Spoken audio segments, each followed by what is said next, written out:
Welcome to the Doom City of Granitegard here on the Guardtower Presents. This is our weekly live play fantasy adventure. Do the Sunday evenings at 7 p.m. Eastern Time on Twitch, and then we upload every week's episode on Fridays to YouTube. And as a matter of fact, if you were wondering where you can catch up with everything that has to do with the Doom City of Granitegard, I believe our good friend Stas has a bit of an announcement to tell you. Stas, hello. Tell us the secret, Stas. What do the notes say? Read them to us. Oh my God. Okay. All right.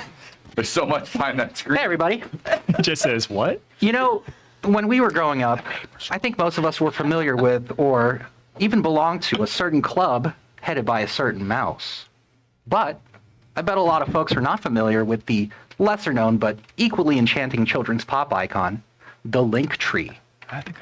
Why, I remember waking up every Saturday morning and singing along with my fellow Linktr.eers. You guys remember the song, right? Yeah. All right. Well, come on. Let's. I think we should sing it. All sing it together. Oh, yeah. All right. You ready? What's the greatest tree of all? It grows for you and me. LINKTR. E. It's full of info and it guides you to where you need to be. LINKTR.ee. Everybody. Linktree And Pocket Bar! Linktree And Pocket Bar! Just a click away from the Doom City of Granitegard. Oh, Lord. Him too. So, come along and sing the song of our directory. LINKTR.ee/dcog. Back to you, Will. Stas, for that completely. You can catch us on Spotify actually later this year. We have an EP we're working on. Wow, okay. Check out our band camp. Let's be real at SoundCloud, yeah.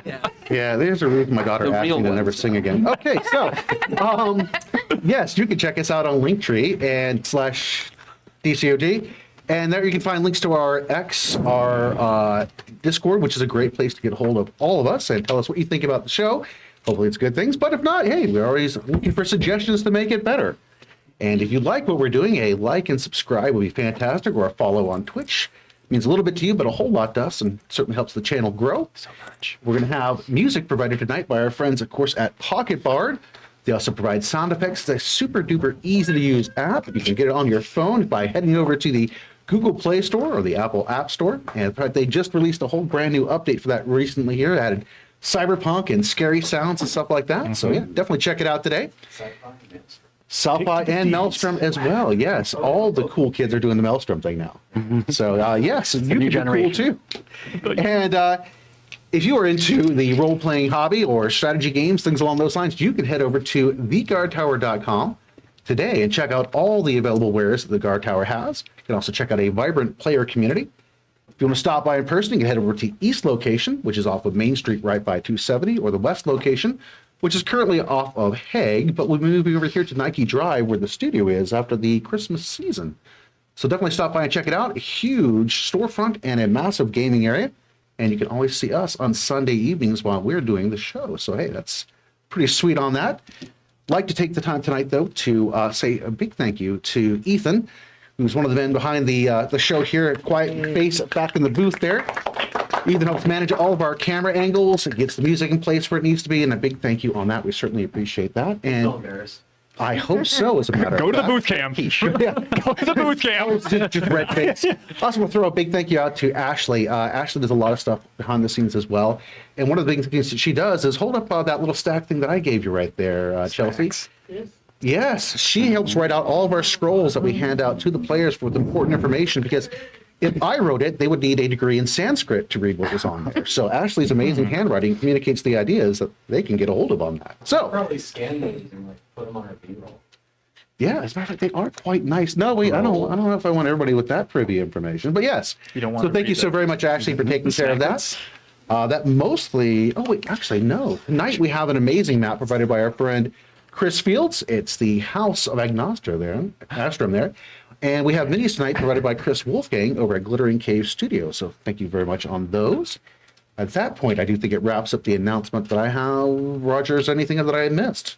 No, you didn't miss anything, but a point of order. I will add one thing. I think we're getting pretty bold, team. I think we're getting pretty bold. Last week, someone at this table said, actively sue us. And then this week, Not what I said. we sing a tune that not so certainly sounds like a certain, I won't even say it. I You think we're think that getting, was on tune? I think we're getting bold, team. Oh, That was wow. not on tune. I hope. Copyright won't claim that song. We're out of tune, which we were, so. The man is what I'm saying. This falls under parody law. Yeah. It does fall under parody law. As long as you put that extra little syllable I don't in the, follow in that at the all. EE, that's it. That's all we need. Yeah, I'm just saying. 66, and so he holds the copyright for 75 years after his death. But The mouse? if we Just don't live very long. Yeah. no, well, then Echo fact. Wait. all we gotta do is tell people I'm here to roll Yeah. dice. that I'm here to roll dice with jokes. Okay. they should go find Disney, and then it's considered under the fair use because Drop we're the not D making word. money off of it, and it's educational. We did it. Maybe they're Well, Okay. Now you got the producer in here giving us all. Thanks. if we had a boot camp, they could have stayed in. Watch our show and you never know what you're going to learn. So, I mean, there's always that going on. Well, I thank you very much for that, James. I think the mouse has bigger problems right now than coming after us. So thank you very much for putting up with that. We're going to go and jump to our intro right now and get back. And we'll see you when we get back here. Just a few minutes. Once the seat of economic and political power in the Northern Territories, the city of Granitegard fell in one catastrophic moment of terror and bloodshed. In the quiet hours of the night, the massive granite mesa that served as the city's namesake exploded violently, the debris reducing entire swaths of the city to ruin. Before the inhabitants could even comprehend what had happened, they were blindsided by an army of monstrosities surging from the sewers and into the city streets. The militia valiantly attempted to protect the fleeing citizens, but their efforts were futile against the overwhelming tide of bloodthirsty creatures. And in the midst of the chaos, the city gates slammed shut, turning Granitegard into a death trap for anyone that remained behind the high, fortified walls that had been meant to protect them. For over a decade, it has stood as silent as a tomb and shrouded in a perpetual mist. No one has entered, and nothing human has ever come out. That is, until now. 12 years to the day since the fall of Granitegard, the Trader's Gate has opened. The news has spread like wildfire across the human crescent. And like a siren's call, fortune hunters from far and wide have been drawn by the possibility of untold riches lying just inside the city walls. Daring the foolish and the brave to risk it all at a chance of wealth beyond their wildest dreams. It has also stirred the interest of old rivals. With no one from the original bloodline to claim the mantle of leadership of Granitegard, plans are forming in the dark. Powerful forces seek to play their games of state, as the lives of everyone in the North hangs in the balance. And in the midst of this all, 6 strangers have been drawn to Granitegard by something other than riches or power. Their destiny is tied to the events surrounding the fall of the city. Each of them must confront the past in order to find a way forward. Each of them must search for answers in the doomed city of Granitegard.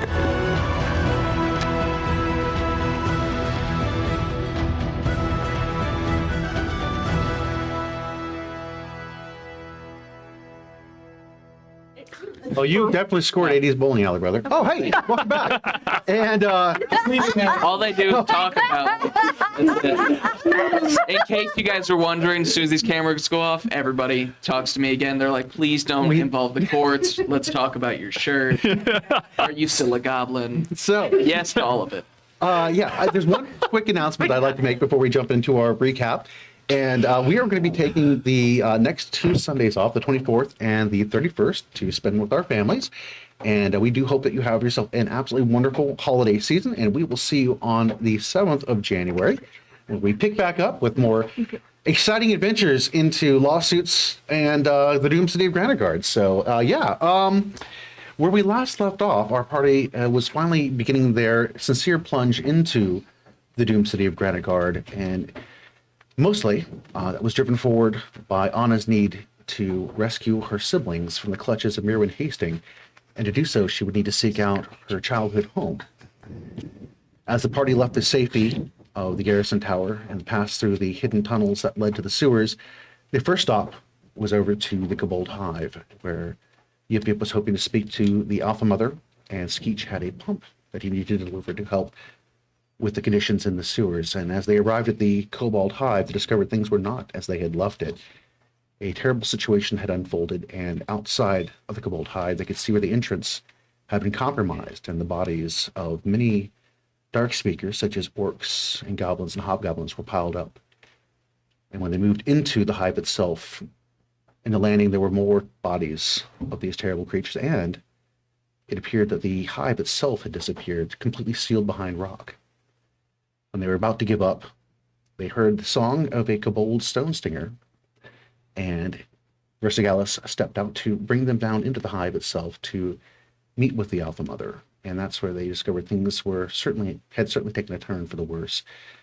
Bertic had betrayed the hive and exposed the location of the kobolds to the forces of Malicendus, and it did not bode well for the kobolds. Nearly half of them had been killed in the raid, and the Alpha Mother had been grievously injured. And while the party did the best they could while they were there, unfortunately, they had to drive forward and move into the city. There was nothing more they could do for the kobolds at this time. They did restore the pump, and then proceeded onward toward the Nostrum homestead. And in the process, they ran into a pack of gnolls with their kobold throng, who seemed to be most distracted by a set of undead, which had explosive results. Seeing the slaughter of his people, Skeech stepped forward in an effort to lead a rebellion against the gnolls, and the party followed with them. And the result is that Skeech was able to save several of the goblins, and now has his own pack of followers at this point. And where we had left off, the party had finally reached the Nostrum homestead. And this is where we begin tonight's adventure. As you all are standing out there in the street, again, looking at Anna's home, the stone walls seem very well intact. The wrought iron that surrounds the top of it has certainly kept out anything that wanted to get in there, although the gate is pushed open. Beyond the gate, you can see the grounds of the estate, and unlike the rest of Granitegard that is covered in snow, there is not a speck of snow anywhere to be seen. As a matter of fact, this is the only place where you actually see any kind of lush plant life. The hedges and the decorative gardens have all become overgrown and taken over much of the landscape before you. You can still see the gravel pathway that leads up to the front of the estate, but outside of that, where the gardens end and the grounds begin is very difficult to discern. The exterior of the house has vines growing all over it. And again, not a bit of snow seems to be anywhere within the property itself. Anna, I'm going to look over to you right now. How are you feeling? I think she's struggling to a little bit, standing at some place she never thought she would return to. And just seeing how monstrously changed it is.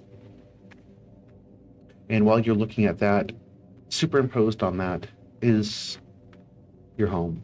And the last time that you were here, those memories are very much burned in you. You can remember looking out the back of the carriage as you drove away, and the Stokeleys waving goodbye as they stood on the steps. You can remember how amazingly manicured everything was.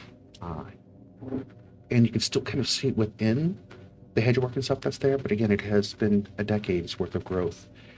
And never in the time that you were there did you even think it would look like this almost like a forest within the grounds itself. What are the rest of you doing at this point?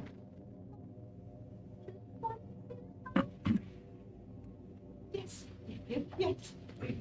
And I think it'll be nice to not be cold for a little bit, right? Like, what a great silver lining. And I'm sure there's nothing here to worry about. Before we go in, I'm sort of concerned by the fact that it's snowy everywhere else, and not here, so I'd have to agree. This Is is that normal? unnatural. Echo, do you got any ideas about what's going on here? Well, Hannah, do you? We did have a conservative.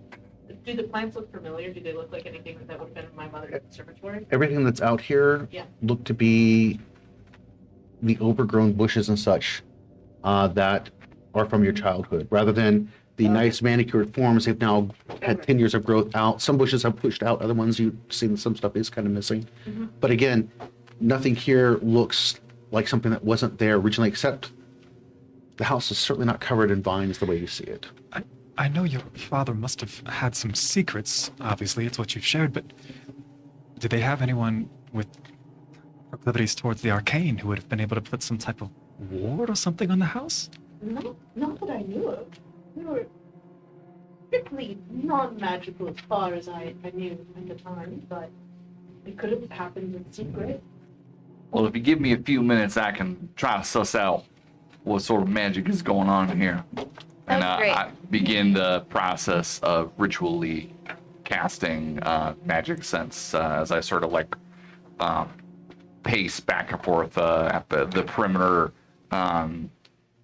tracing the sigils symbolizing the different schools of magic. This is going to take a few minutes. While he's doing that, can I follow him and just see if I can discern the types of plants that are growing here? So you're doing that outside of the gates? Yeah, I'm not going inside. Yeah. I'm trying to Okay. I'm like gonna just move and like start looking inside the gate. Are you going to do that as well? I'm sticking with the Reverend and just kind of doing the perimeter, looking Okay. at the plants. I'll stick with Anna. I want to direct all of the goblin eyes to keep a lookout down the streets while we're out here kind of exposed. That is not terribly hard. The goblins, naturally, with their proclivity to cowardice, have kind of moved into positions that they can easily duck behind something, and they are definitely looking to keep an eye out. And they're very happy that that's their assignment. As the two of you move towards the gates, you're looking in there, and nothing seems to really stand out more than the fact that it's very overgrown. However, do you touch the gates, or do you push yourself in a little bit past, or are you still standing Lay a outside? hand on the gate. Okay. Yeah. When you lay a hand on the gate, it is not as cool as everything else outside of the walls there. So almost as if there's almost this line of demarcation that you're coming up to there, and they appear to be warmer than what you would expect. Now, Echo, as you are looking, go ahead and give me a nature check. 6. 6. You don't pull. There's not a whole lot of information that you're getting as you're just kind of looking from where you are, but you can see the vines appear to be like very much like wisteria and various ivies that are clinging to the building, and they are the largest, luscious wisteria blossoms you can see hanging down from the vines themselves. Now, Reverend, as you are sensing what you can pick up on the magic there, it is very odd. There is definitely transmutative magic, but it is bleeding over, and several of the other sigils you got will pulse and kind of twist and change a bit. So it looks to be some corruption to the magic itself. Someone here, either in the past or still, using transmutation magic. So the ability to turn things into other things, but I sense a darkness to it. Definitely something is wrong. We need to go in with caution, which, as we know, my middle name. Right. What purpose do you think they would have for these changes?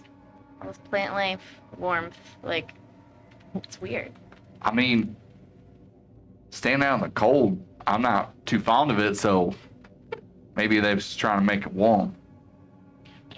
I can at least vouch that it's been like this for a while. Me and the other kobolds just tend to avoid it, though, because we don't know what's going on with it. I will say this: if there's no protection stopping people from getting in, we should assume that someone's living here. There's no way anybody walking by in the cold wouldn't look at this and think, yes, a place with vegetation that they can eat and that they can grow and warmth. Oh, I mean, of it's course. practically That's a a beacon ripe attracting opportunity. attention. Yeah, very hospitable home. I mean, like, yeah. But It is very nice. Yeah. Thank we you. should. There are probably people in there, is what I'm saying, and we don't know who they are. Maybe not Yeah. people. Maybe things. Yeah. Maybe And- not people. When my father fled the scene of the fight where your two were captured, his footsteps were headed this direction, so maybe he's just inside. Maybe it's just him. Maybe it's fine. Did he ever dabble in wizardry? Not to my knowledge. I don't mean to be short, but would you be surprised if there were other secrets kept? No. No, I wouldn't. Well, shall we? Before we go in, are you all right? Of course. Why wouldn't I be? Now, something I've learned from telling a lot of lies is how to spot one. Well, I can't say this is where I hoped to be or how I hoped to return or really that this was anything that I ever wanted. No, I'm not all right. This is awful. But do you think we could go and just get it done? I know what it's like to come home. All right then. Well, welcome to our family home. And I'm gonna walk in through the gate. Could I just take your hand in my little hand to try to give you some comfort? Sure. Yeah. Yep.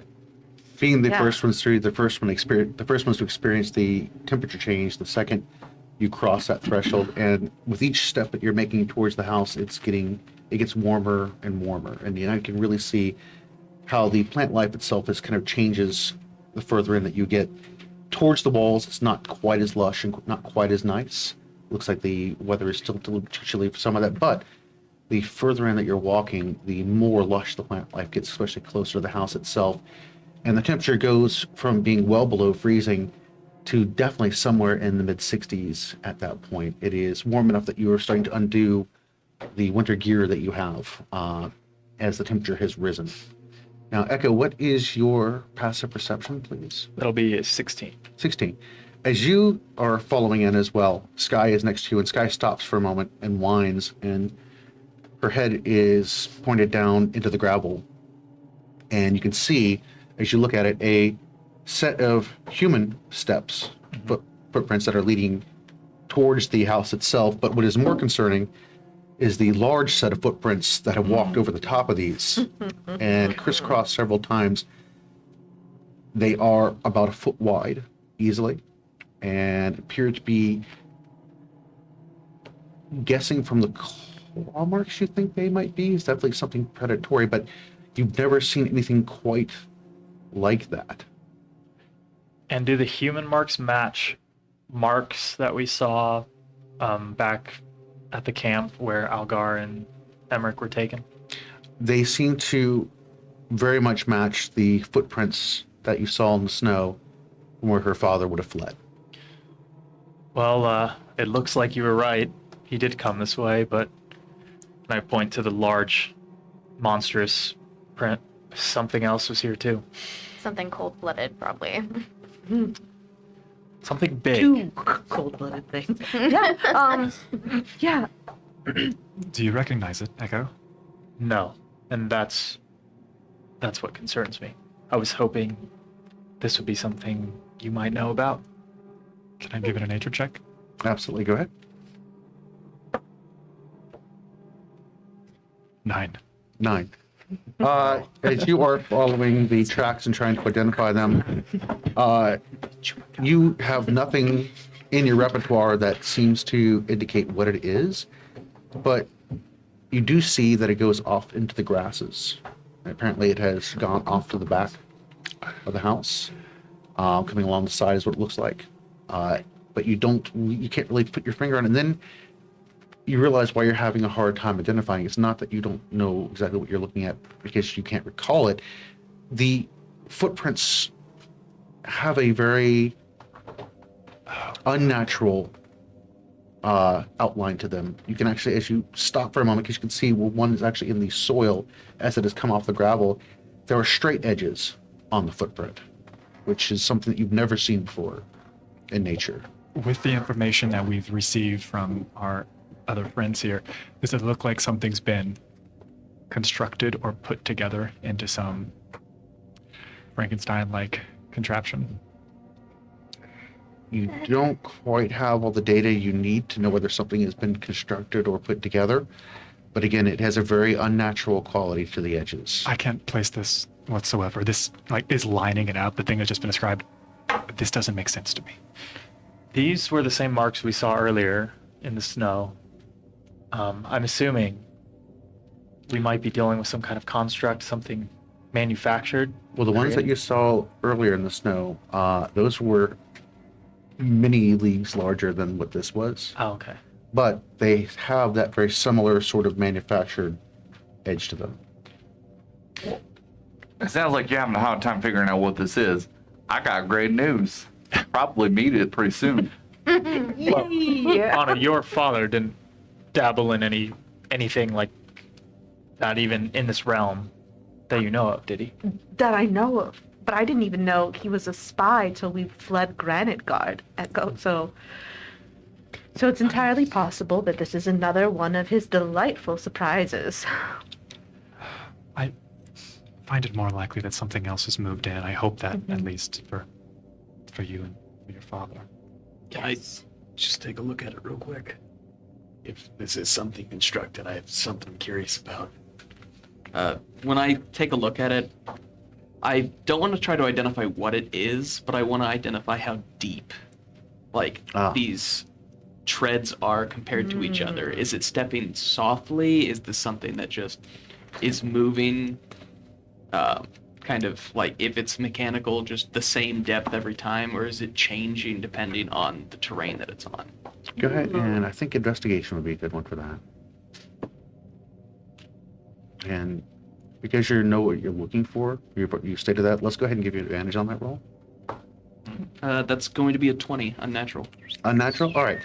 As you are examining this, like I said, you know what you're looking for at this point. You've got a very specific piece that you're looking at there. Yes, whatever this thing is changing the pressure of its footsteps, depending upon what it's doing. Sometimes it looks like it might have been stalking through here. Other times it looks like it might have been carrying something heavily back. You can also see where there are regular sets of scratches on the closed front door of the building.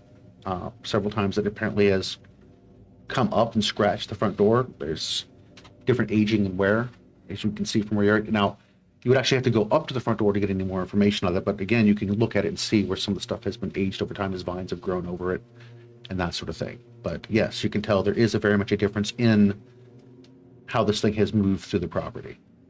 As they've been doing this, I'm gonna have taken Yip Yip by the hand and just been like, and this is the bush where I hid when Wyatt visited and we threw rocks at him, and that's why he has like a very small scar right here. I apologize profusely. And then that tree had the best apples, and just like, yeah. Still has apples hanging from it. Oh.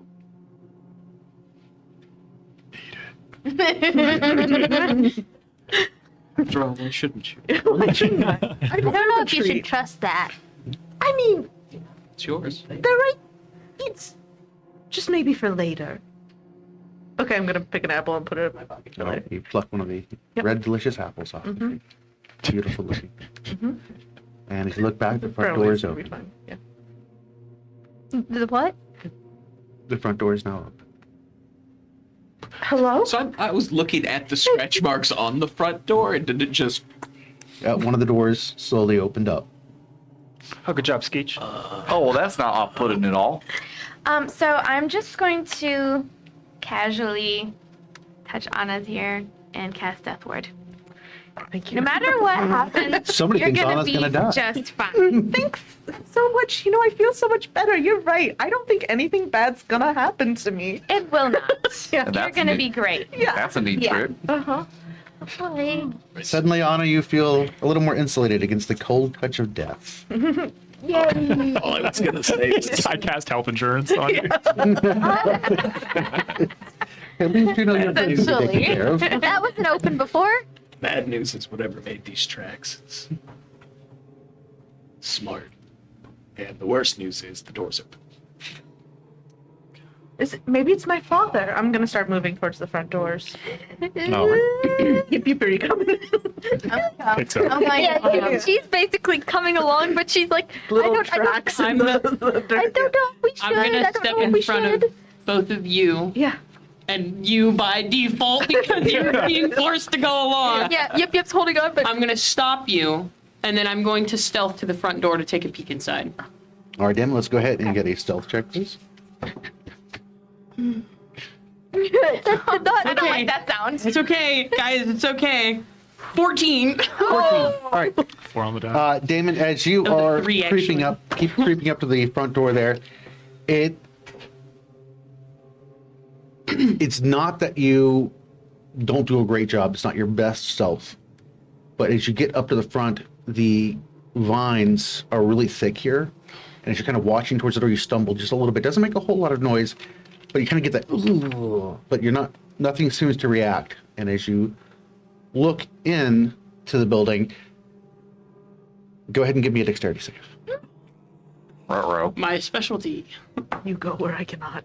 Okay, that's 17 on the die plus 8. Is so are we Uh-huh. within? Okay, never mind. You're fine. Are we within? Yeah. That's a Yeah. 25.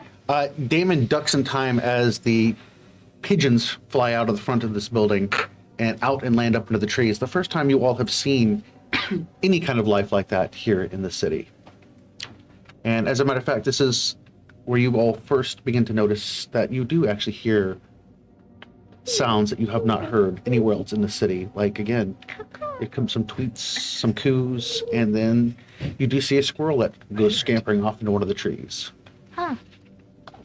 Will y'all, I know that rich folk keep what pigeon fanciers, that's what they call them. Would you and your family pigeon fanciers? I mean, of course, we had like a small little like pigeon cote off to the Of course you side. did. Yeah, of course. Of course. Yeah, Yeah. yeah. Didn't? Yeah. Yeah. We ate pigeon once. More than once. Yeah. Oh, did you enjoy? That must have been so nice for you. It was meat. Yes. do I see anything inside? As you are All looking pigeons. inside, you don't see anything moving about inside directly. Are there any traps? I don't. Would you like to check? I the would poll? love to Very check. direct with Let's the go line of ahead and do a questioning. perception on that there, Damon. Oh, it's my best. Peek your head in the door. That's Hey, is there any 9. traps in That's here? a 9. That's with your bonus? Right. Yeah, I only have a +1. Oh, wow, fantastic. So you really did just ask. Yeah. is there traps? Roll persuasion on the house. Any traps in here? Tell me now. Not when That's a 17 for persuasion. So. So, If only you had a mystery box.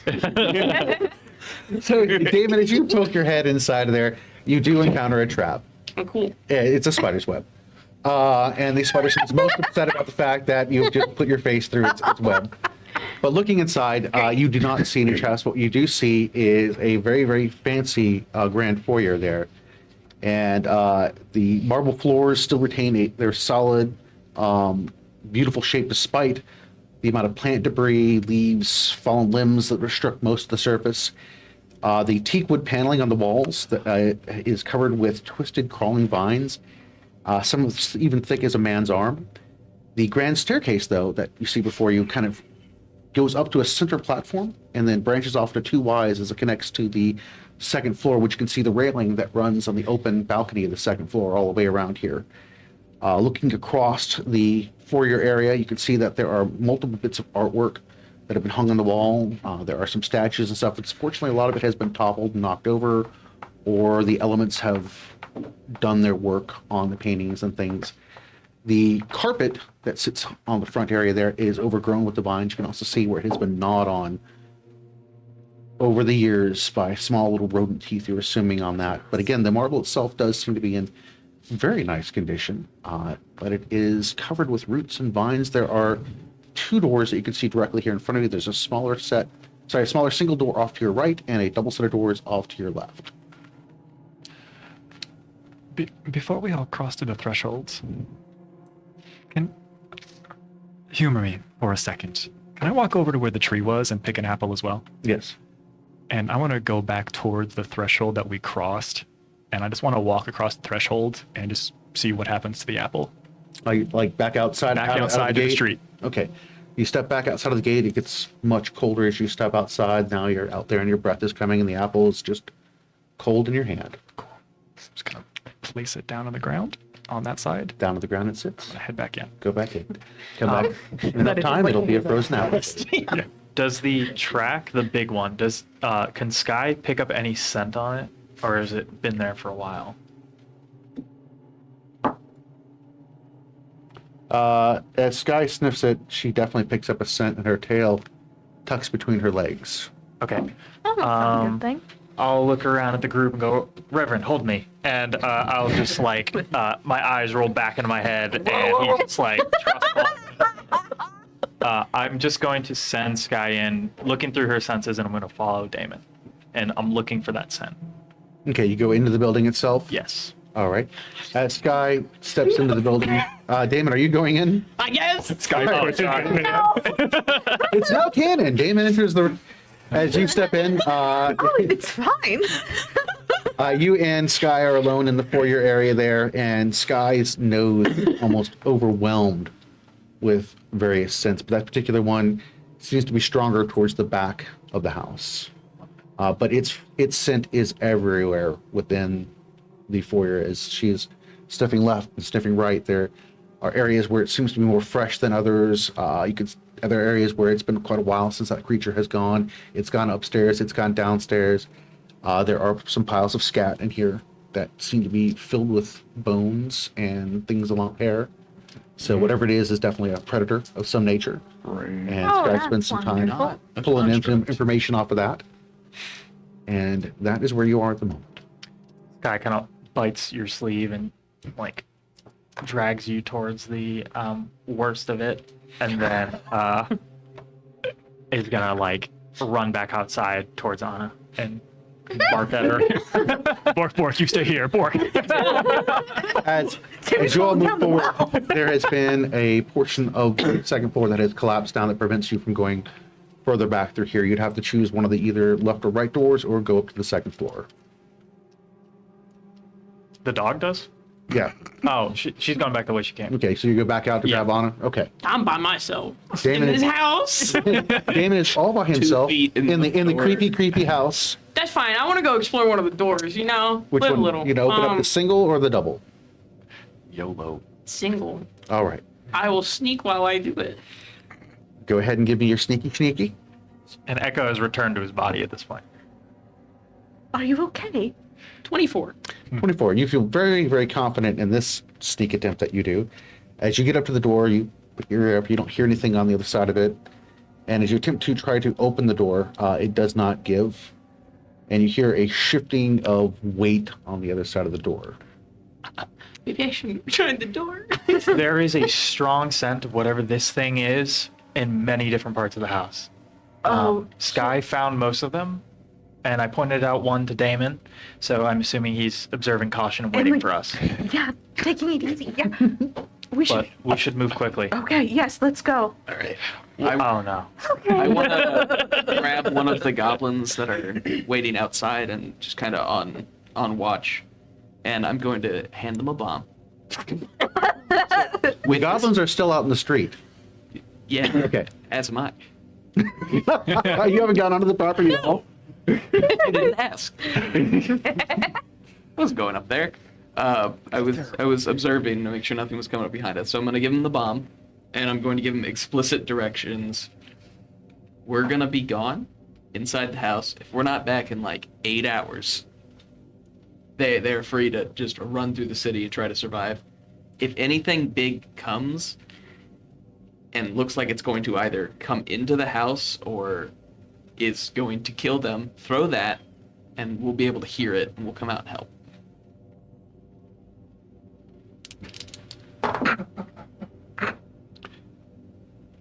He takes the bomb and he looks at you, very, very unsure, and it's like, okay, yeah, well, good luck in there, clan leader.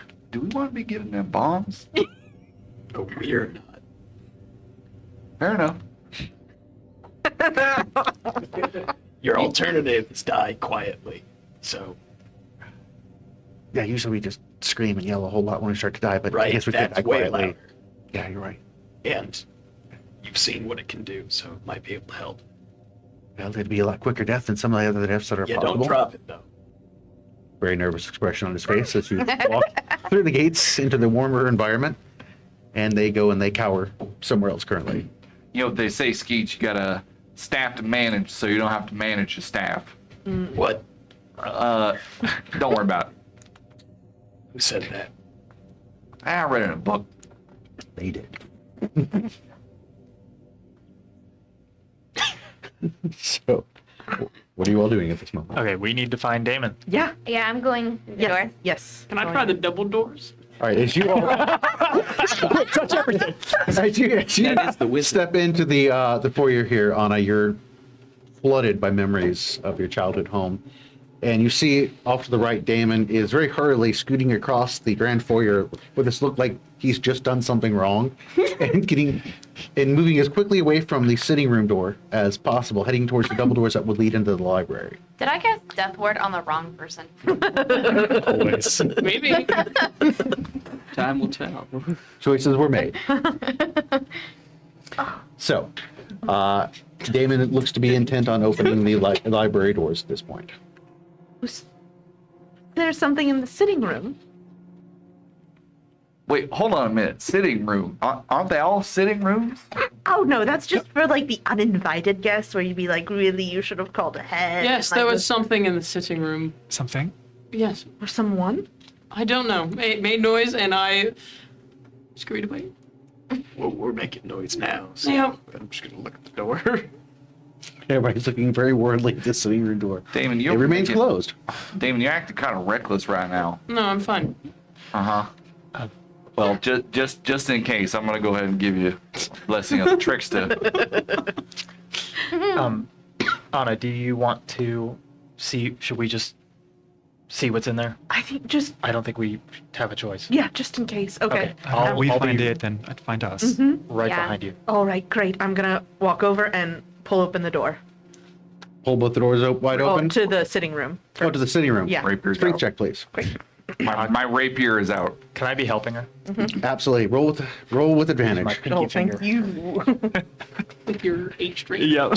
Oh no, it's not. It was a 9 and a 4, so this is not gonna be great, guys. Anna yoinks on the door handle and rips the door Wait. handle right Oh, off. wait. Oh, wait. Oh, wait. Oh, yeah. Okay. Oh, great. Okay. Fantastic. It worked.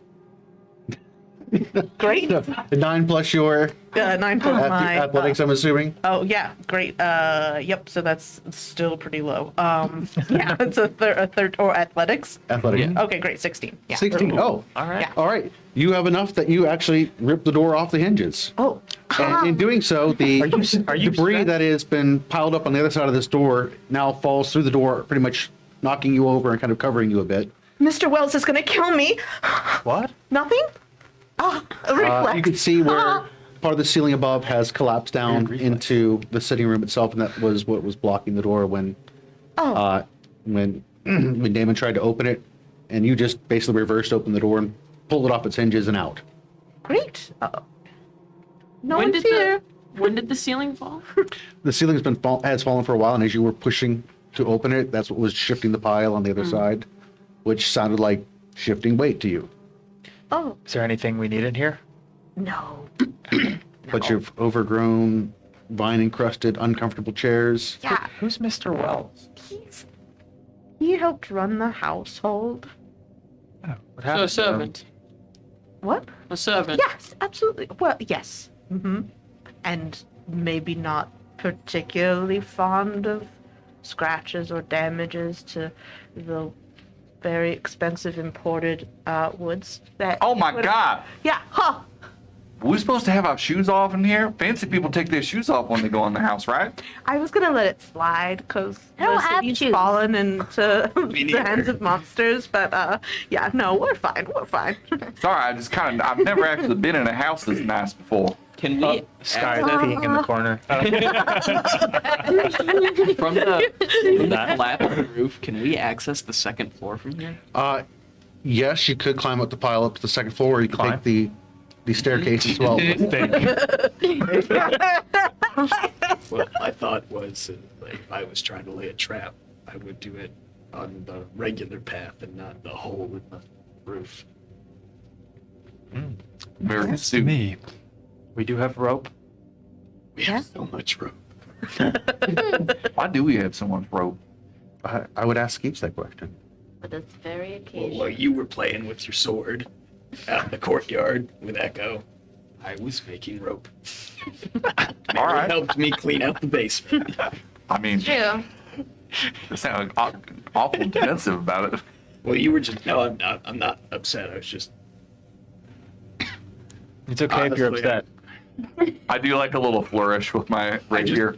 wish somebody would show me how to use this thing. And I'm gonna hold out the frying pan. They just told me to hit somebody with. I've never hit anybody with anything. I saw you do a pretty good job of it earlier. Didn't it come with an owner's manual? Not that I'm aware of. No, I never hit anybody with this thing. I just, I throw things. Well, you menaced them with it. Mm-hmm. Potato rub. Right. quite successfully too. Yeah. Well, That's besides the point. If there are traps in here, and I know Damon didn't see any on the front entrance. I don't know if you scouted the house yet already. No. Yeah, okay.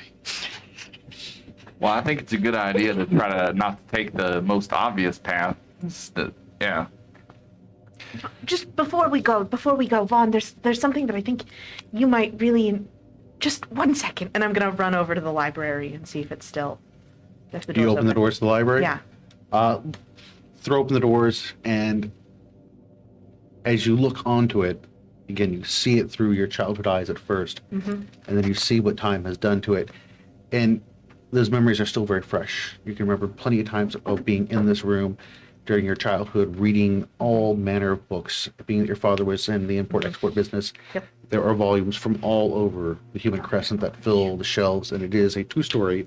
Swinging around on the ladder. Yes, Yeah. there are two Yeah. of those that actually run along the shelves that go ceiling to floor to allow you to access Yep. that.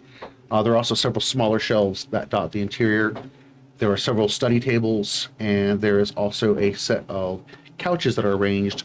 If you look in the room to the right-hand side, so the left-hand side, you can see there is a wall of glass, and in the center of it is a stained glass set that is set in the coat of arms for the house, and it is in blues, yellows, and reds. And as the light filters through, even on the overcast sky that you have, it's dappled with all these colors. You can see Anna's face kind of light up. As a child, this is one of your favorite places that you were in the house. Now, off of here, you see two doors. One would lead into the parlor, where your mother would have done her entertaining, and the other one is the lounge, where your father would have done his entertaining.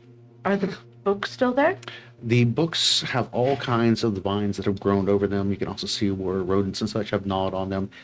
You would have to spend some time combing through to see if you can find anything that is intact at this moment. But the shelves are still where they were. Anna, this is the most beautiful thing I've seen in quite some time. This is quite the collection that you have. Even with the... I know this is not the purpose, but a little bit of time, we could probably salvage some of these. That would be wonderful. I understand it's not a priority. Maybe on the way out, we could stop. And Allie, there might be something in here too that you could be interested in. There is from all over. This is the books from the Spice Coast and here from the Silver Plains and. Did you have any children's books? Yes. And then I'm gonna take them over to the shelf. There's a section that she takes you over to where all of her and her siblings' books would have been learning arithmetic, reading and What about writing. the alphabet? And yes, you head over to that section. It is still covered with the vines, as we had talked about before. You'd have to pull some of that back and kind of try to browse through there. So Could I spend some time to try to find an alphabet book? go ahead And can I help because I know we're the one I had. Like, Then you go ahead and roll. Let's give you investigation with advantage because the two of you are digging through. yes, you- investigation. I'm amazed by the books. There's no doubt. But I also know that Anna's father was a spy master, and we're in a library, and I'd like to make an investigation check to find the obvious secret door somewhere in this room by pulling back book blinds. Nice. You can go ahead and give me. You can go ahead and give me perception on that. Great, 17 to find the alphabet book. As you dig through, you find your old alphabet book from when you were a child, and you pull the binds and stuff away, and it's still in relatively good condition, despite the humidity in the air and the temperatures that are stay relatively warm. Yes, the cover is damaged, but the interior, the paper is still, while mildly yellowed, still legible. And you still see your old childhood notes where you have made about your tutor that you dislike tremendously. There's some stick figure drawings of your tutor in not so complimentary ways. But And ignore the bite marks. It was a very frustrating lesson. Yeah. Well, I was whisper over to Anna. Hey, I think we should give this book to Skeech. Oh, that's a great idea. Although I have to admit, the last time I did something very similar to this, it did not end very well for the person I gave it to. This time it'll be different. I think it'll be much different. Yeah. It's not that we're cursed, I think. I think you should give it to him because it's technically yours. Oh. Yeah, okay, we'll do it together later. Yeah. Twice. Let's split incidents 3 times. Let's try not to die in here first. Yeah, it'll be a celebration for when it's done. If Yeah. perception, 18. 18? Higher if it's investigation. I'll give you investigate. Sure. Did you announce what you're looking? What's that? That's a 23 then. 23. All right. Vaughn, you were pulling through and you're looking around, and finally you pull on one. Yes. And you hear this click, and then this grinding stone on stone. As you look over towards the fireplace, one of the stones swings open just a little bit. You can't quite see what's in the recess of that. I knew it. I'm sorry, I made an assumption. It seemed like a logical thing to do. No, I'm just insulted I never found this. That's amazing. What's in there? It was pretty high up. It's on a the book. shelf. Yeah. Look, 12-year-old peach. I'm looking over at the other two paupers in the group, like, these rich people got too much money. I'm gonna walk over to the fireplace. All right. Is the fireplace on? The fireplace is no, it's not. There's no fire in there. Okay. But what you So that would see be again, Trying to find the source of heat. one of the stone, We were escaping. I was like, I left my curling iron planet. one of the stones by the mantelpiece has kind of swung slightly out. You can't quite see what's in the recess behind there, but you can definitely see where it's released and kind of swung slightly open. What was the book? The book that you pulled open. Very important. It was, History of it was the Granitegard, political. too. It was the political history of the Middle Kingdoms, from the ages of 101 through 107. 4th edition. Great years. Does it come out or does it like stay in because it's like pieced in? As you release it, it Okay, beautiful. clicks back into place, but the stone does not close. It's about yay big, and it's just slightly swung open. You'd have to pull the stone the rest of the way to see what's in the recess. Not pull I'm the intrigued. stone. Can All I right. open that? As you pull it aside, Damon, and the light, after all these years, finally illuminates the contents of it. It is a bottle of liquor. Wow. Study juice. I'm not impressed. What a waste of time. Oh, whoa, wait a minute.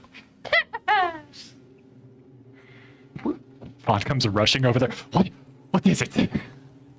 Alcohol. Reverend, would you like to start? Look of disappointment. It'd be worth a lot of money. Go ahead and. Is it? Hold on. Is it in a display case or? No, it is a very elaborate looking bottle with a very interesting looking top piece on it. Looks to be almost a crown that the cork is made out of. Yeah, I'm gonna take it. Okay. Snag that. It's a beautiful crystal vial, and there is a lightly green fluid in the interior of it. This is absinthe. There's no That doubt. doesn't- Okay, I open it up, and I was kind of like, It has a slightly licorice kind of scent to it. I was kind of wafting. Wafting. It Felt like your a- nostrils. Getting like a anise kind of flavor. Yeah, that's pretty much what you're detecting on there. All right, well, we'll just. And I'm just gonna kind of see if I. Are they all looking at me as they do this? I'm sure that every eye in the party is staring at you, including No, you including Scott. Oh, I'm gonna Except keep for you. it to share later. That, how generous of you. That's so kind. Okay. Yeah. The one guy that's my witness, you all saw me. I just want to point out that while y'all were all looking around, Yip Yip has just been darting around the library, like pulling out books and flipping through them and looking at them and then putting them back and running back and forth to place to place. She's never seen this many books ever before. Are you using I'm the still Dewey Decimal? watching the lobby to make sure nothing pops out. Yip, are you using the Dewey Decimal System to put them back in the right place? Yip, you find an impressive volume of Knight's Tales, particularly the Knight's Tales of Sir Gendron, Aww. fully illustrated. Ooh. Who dis? Did they ever mention Sir Gendron to her? Yeah. I don't know if anybody. I don't think we have. Classic party. Yeah. It's been too soon. Yeah. Oh. Can I keep this book? Oh. It's a Night Tale book. Yeah. A Night Tale book? No, Yip, you're not old enough to read that. No, like night. Like Oh, like Knight. Oh, yeah, you can have that. why wouldn't the other type of night be okay? I don't know. We don't have to talk about that. Okay. Maybe when you're older. Wait, yeah, what? Nothing. I don't get it. Oh, that was one of my favorites. Yeah, of course. Mine too. Like she would give like a little eager nod and like flip open her little backpack to stuff it inside. Like she's like all happy and tail swaying. Like she completely forgot about the kobold hype right now because she's like, there are so many books here.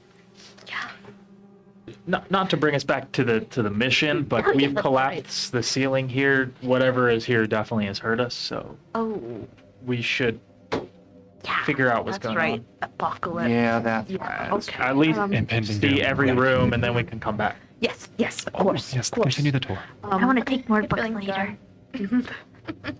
My father's study was, or not his study, but where he would entertain what isn't here.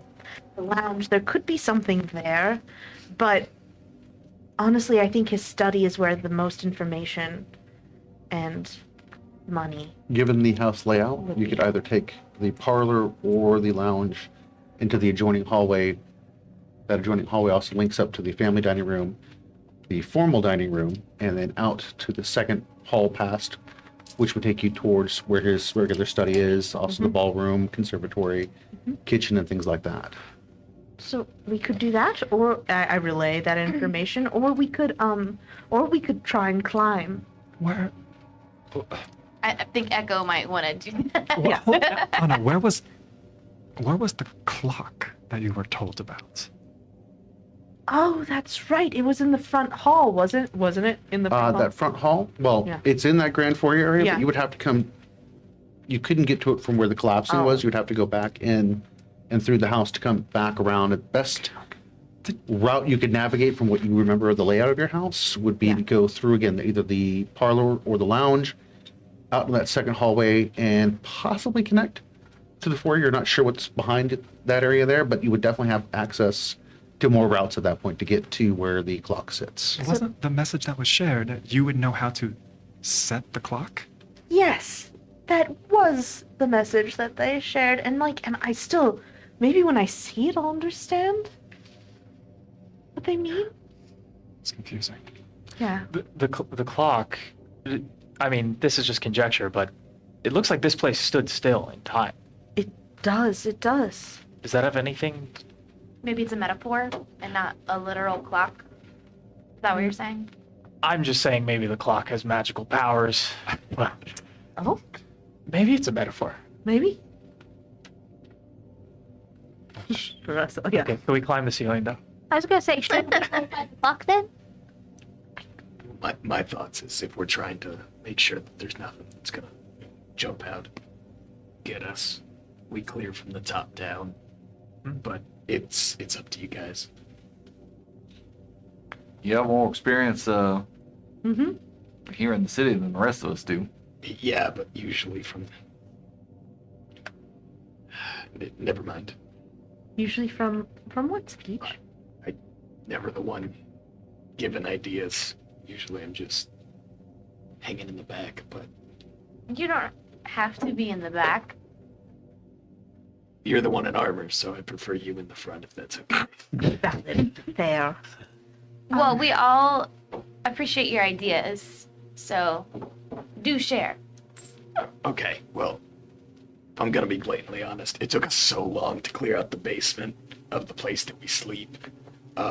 You guys have a habit of just kind of glossing over some things that might be important. Did he tell us? So, like, there isn't a basement here, is there? Do you have a basement? Just There's a the wine cellar. and then the cheese cave, and then just a couple. But I think The lazy river. You have a cave just for cheese. obviously. Yeah, I grew up in a cave and there was no cheese there. Oh, that was So, of course, no. That's right. Not obviously. But yes, we did have a cave for cheese. All right, so we start at the top and then go down. Yes. Or we start at the bottom and go up. But we got to keep the flow going. Be consistent. Let's start Alright. at the top then. Let's go. We're already Yeah, at the top, yeah. right? Okay. We have No, to we're go. on the second Second floor. You are in the library, which is on the first floor. If First you floor. exit out of this room, you can come out to the foyer, We're going where to you the have the hall. opportunity to go Yes. up the stairs to the second level, or you can try to climb up the debris from the sitting room up to the second level. We're gonna try and climb the debris. Yeah. All right. Let's Some, go. some of us will try. Debris was One of us also will in the do. cheese cave. Wait. I have an idea before we go. Classic D&D. Are those ladders still sturdy? Oh, absolutely. I mean, Very Did you hear smart. that? He said the debris is also in the cheesecake. That was funny.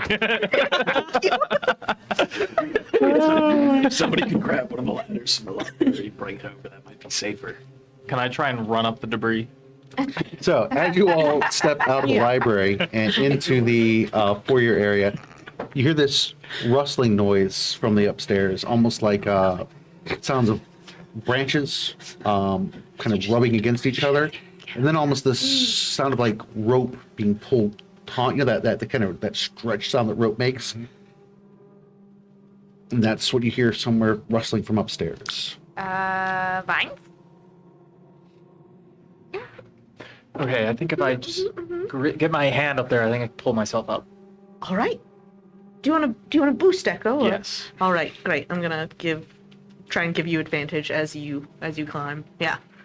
Anna, go ahead and give me a athletics, Fantastic. and Echo, you can do acrobatics.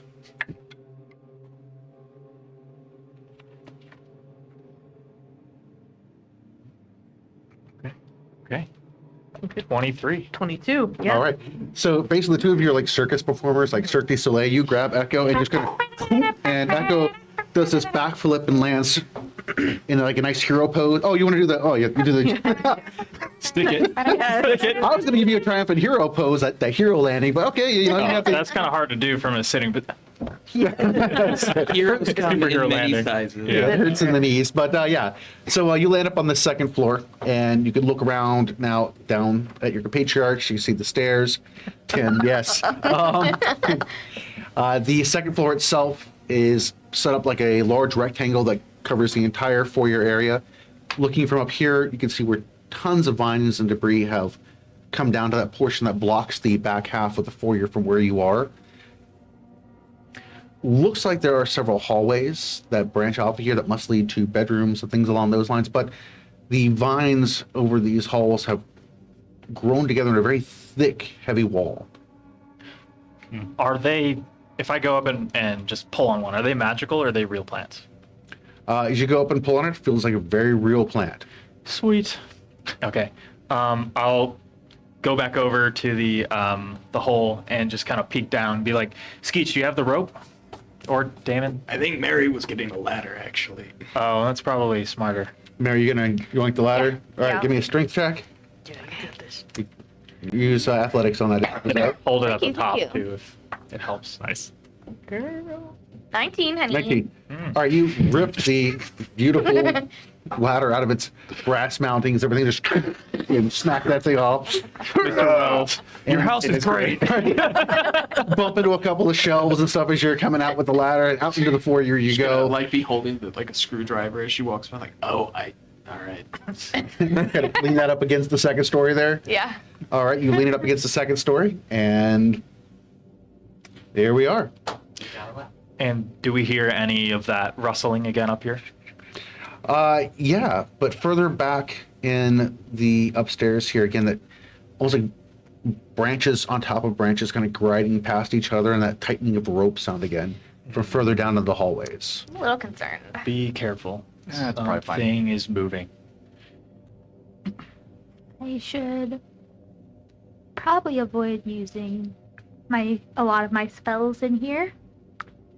Probably I'd hold on to those. Yeah. A lot of them are fire.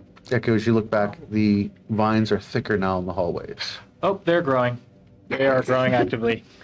Oh no. I'll pull out my Kopesh and kind of like, through the machete jungle thing. I'm going to be trying to chop them, see what happens. All right.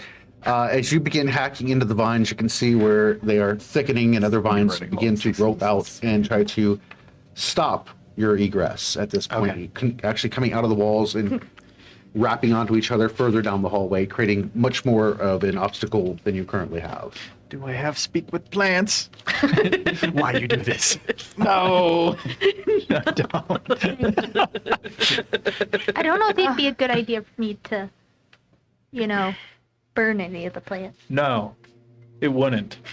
Yeah. Huh. Well, they don't seem to be magical, and yet they're growing instantly, so I don't really know what we're dealing with here. Maybe plants being affected by magic? Reverend? Or one You're like calling down through the hole to me, I assume. Yeah. Can you come take a look at this?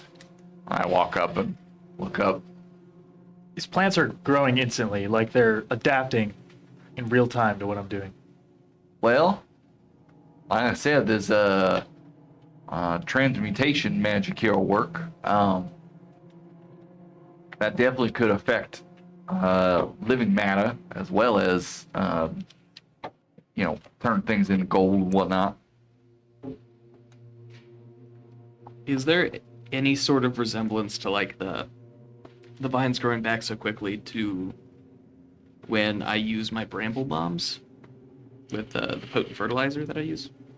Go ahead and give me investigation with advantage on that speech. Again, it's a pointed question. You're looking for something.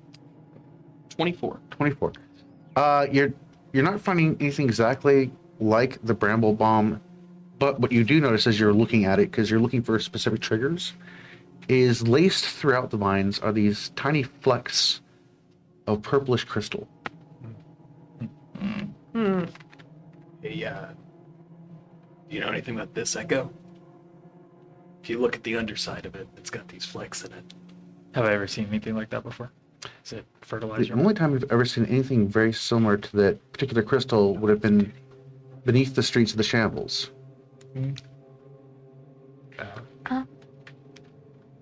Could I roll to see if they're magical in some nature? Go ahead. Would that be Arcana? I'll give you a count on that, sure.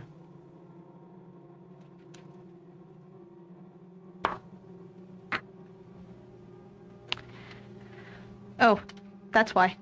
My thing was very uneven.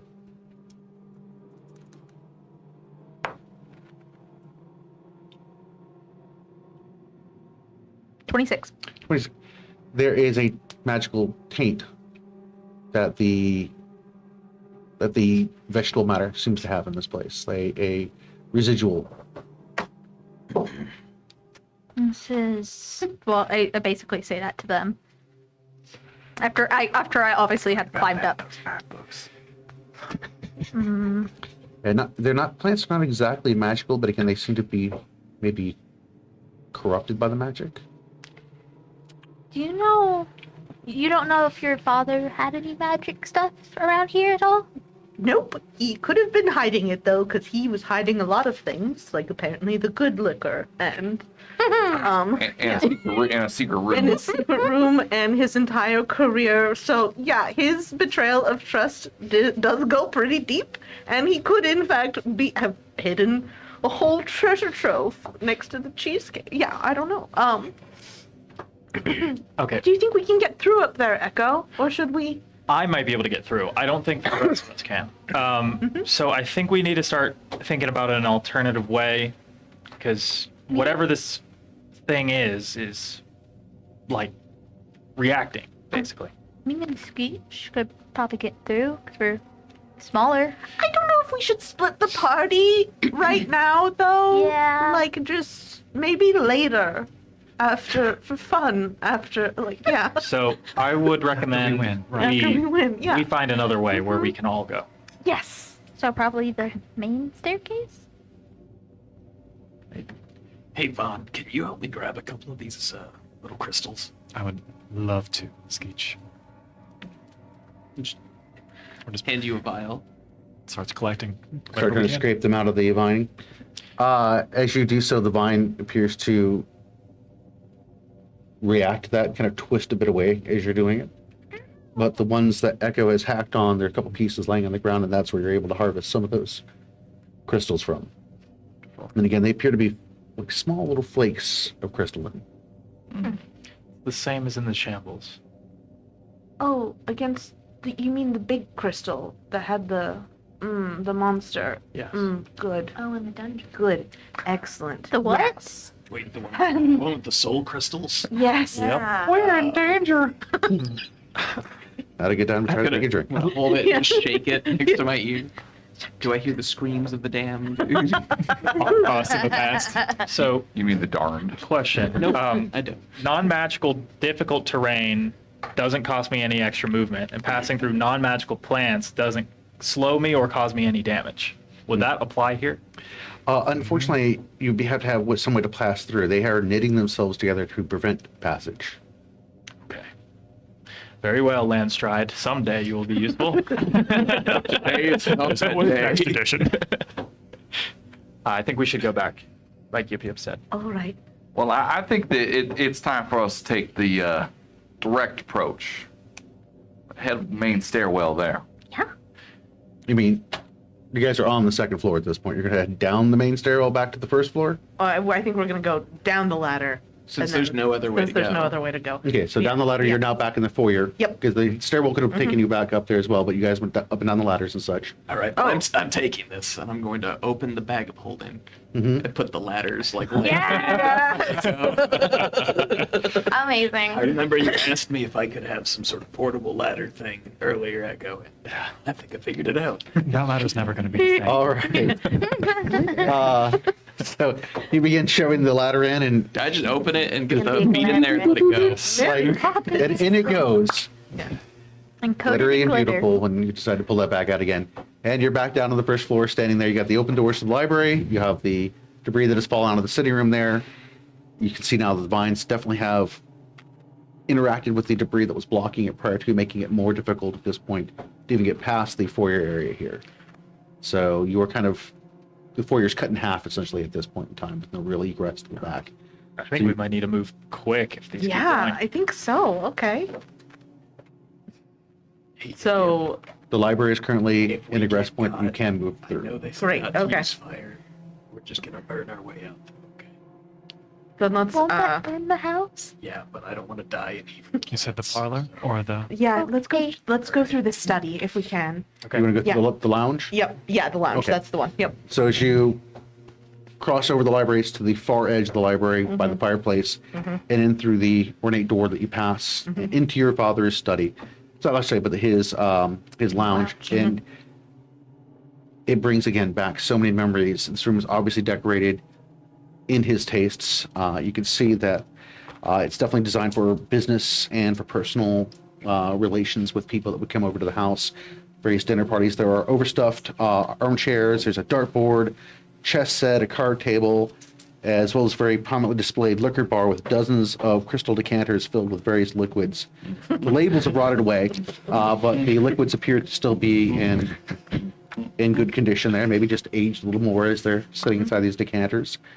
Across the room from you is another door that would lead out into that hallway that would connect the back half of the house by where the family dining room, the formal dining room, and then the kitchen's beyond that.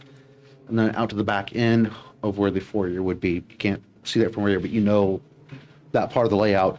Those vines, those inescapable vines have made their way into this room as well. And you can see that small rodents have certainly been using the stuffing of the chairs to make little nests. The room has that kind of that earthen smell that the rest of the house has. Obviously, the creatures that are living in here have had no trouble making their homes. There is a fireplace to the far edge that shares the same wall as where your mother's parlor would be. And sitting at that fireplace, on the floor next to it are two skeletal remains of humans. There is a male figure dressed, guessing by the dress, holding a female figure. The both of them are embracing each other. It seems to be a very protective embrace from him and a returning loving embrace from the female. There are two empty wine glasses and an empty bottle of wine kind of laying on its side as the two of them are looking into the fireplace itself. And that is what you see here in the room. I guess I won't be getting in trouble from Mrs. Stokely or Mr. Wells again. I had hoped they had made it out. I know that was naive. I'm so sorry, Anna. Well, it was a long time ago.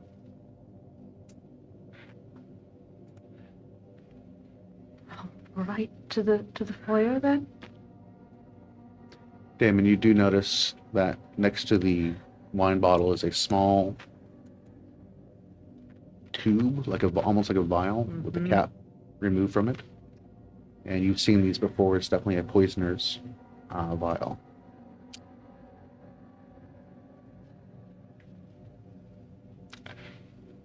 Just gonna take on his hand again. I think you're right. We shouldn't dwell in here. Yeah. Before Keep you moving. Let's get done what we need to get done, but before we leave, we can lay them to rest properly. That would be... Once we win, that would be really great. Yeah. Once we win. So out into the hallway you all proceed. This is a very nice wide hallway, obviously a design that guests can move from where the formal dining room is into the lounges, or from the lounges into the formal dining room. There's another smaller door, not as broad, the double doors that would lead into the formal, that Honor knows where the family dining would be. The hallway that would connect to the foyer is also caved in a bit with vines over it, but the formal dining room and both the family ones seem to be available at this point to enter. You know that you can go into the kitchen from either one of those, which would lead out towards where the ballroom and conservatory would be, which would then also allow you to connect to the back half of where the main foyer would be. Then Which also puts you where the clock that you seemed to be talking about earlier was.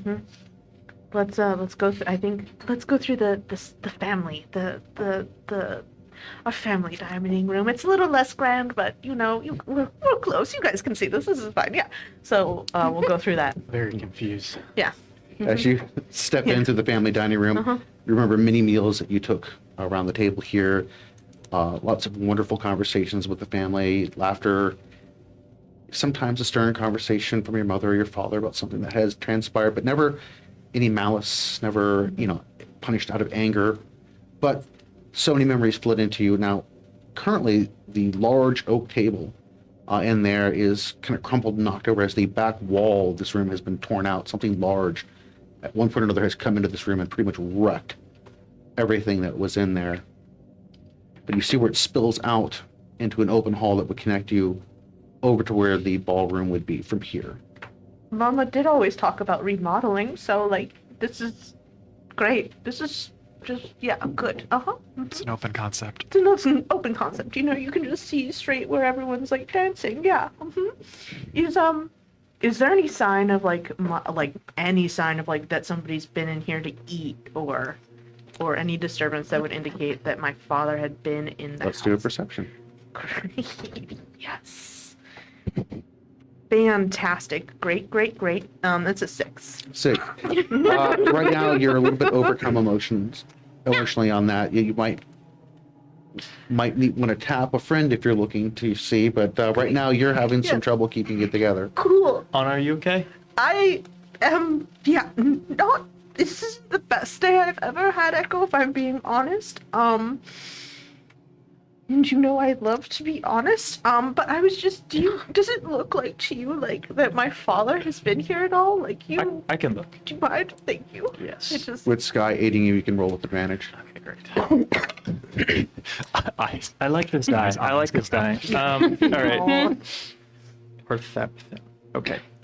21. So the two of you work together on that, and what you see is that at some point or another, you're assuming Anna's father has come into this area here, was picking his way across the debris, and went out into the ballroom, and that's where you see some blood that is dried and crusted out there, and a series of footprints that seem to be leading out of the ballroom and further back into the house.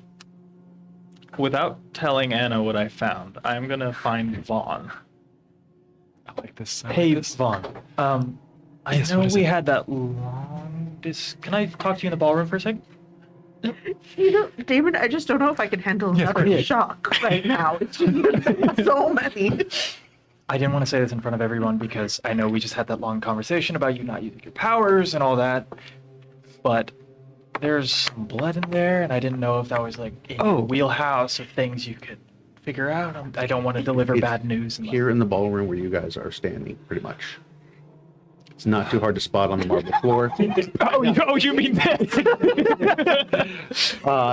As you guys are standing there, there is something that you do notice in this particular room. There are, again, the vines that you have seen throughout the house, but in the dead center of the room is this pile of debris that does not look like it has fallen down out of the ceiling. As a matter of fact, it looks like it has purposely been stacked up here, and there are bones of various animals in this pile. There are all kinds of things that seem to have been drugged from other locations. There are branches and leaves. And from the pile, you hear these hissing sounds, 3, maybe 4 distinct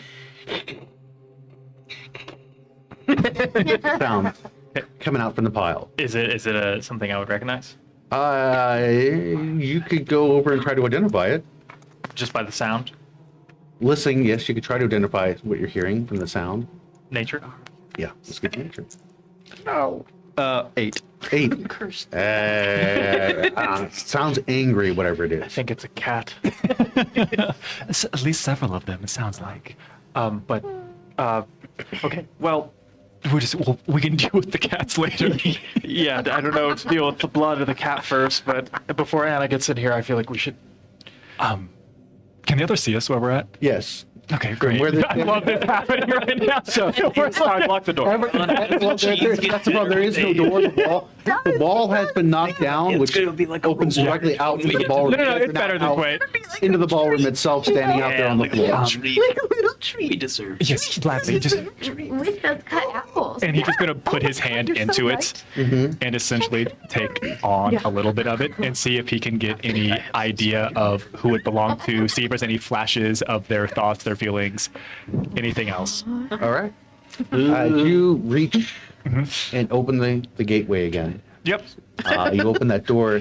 You almost feel this smug satisfaction kind of sensation. I put it here. I move forward. And as you reach out and touch the blood, you can see how the blood, while it is dried, flakes of it kind of rise up a little bit as you're kind of pulling it in and analyzing it. Behind me. okay. And you get a lot of fear and a need to get away from it. And you catch the flash of a face that, while it doesn't look exactly like Anna, there's certainly a family resemblance to it. A man's face.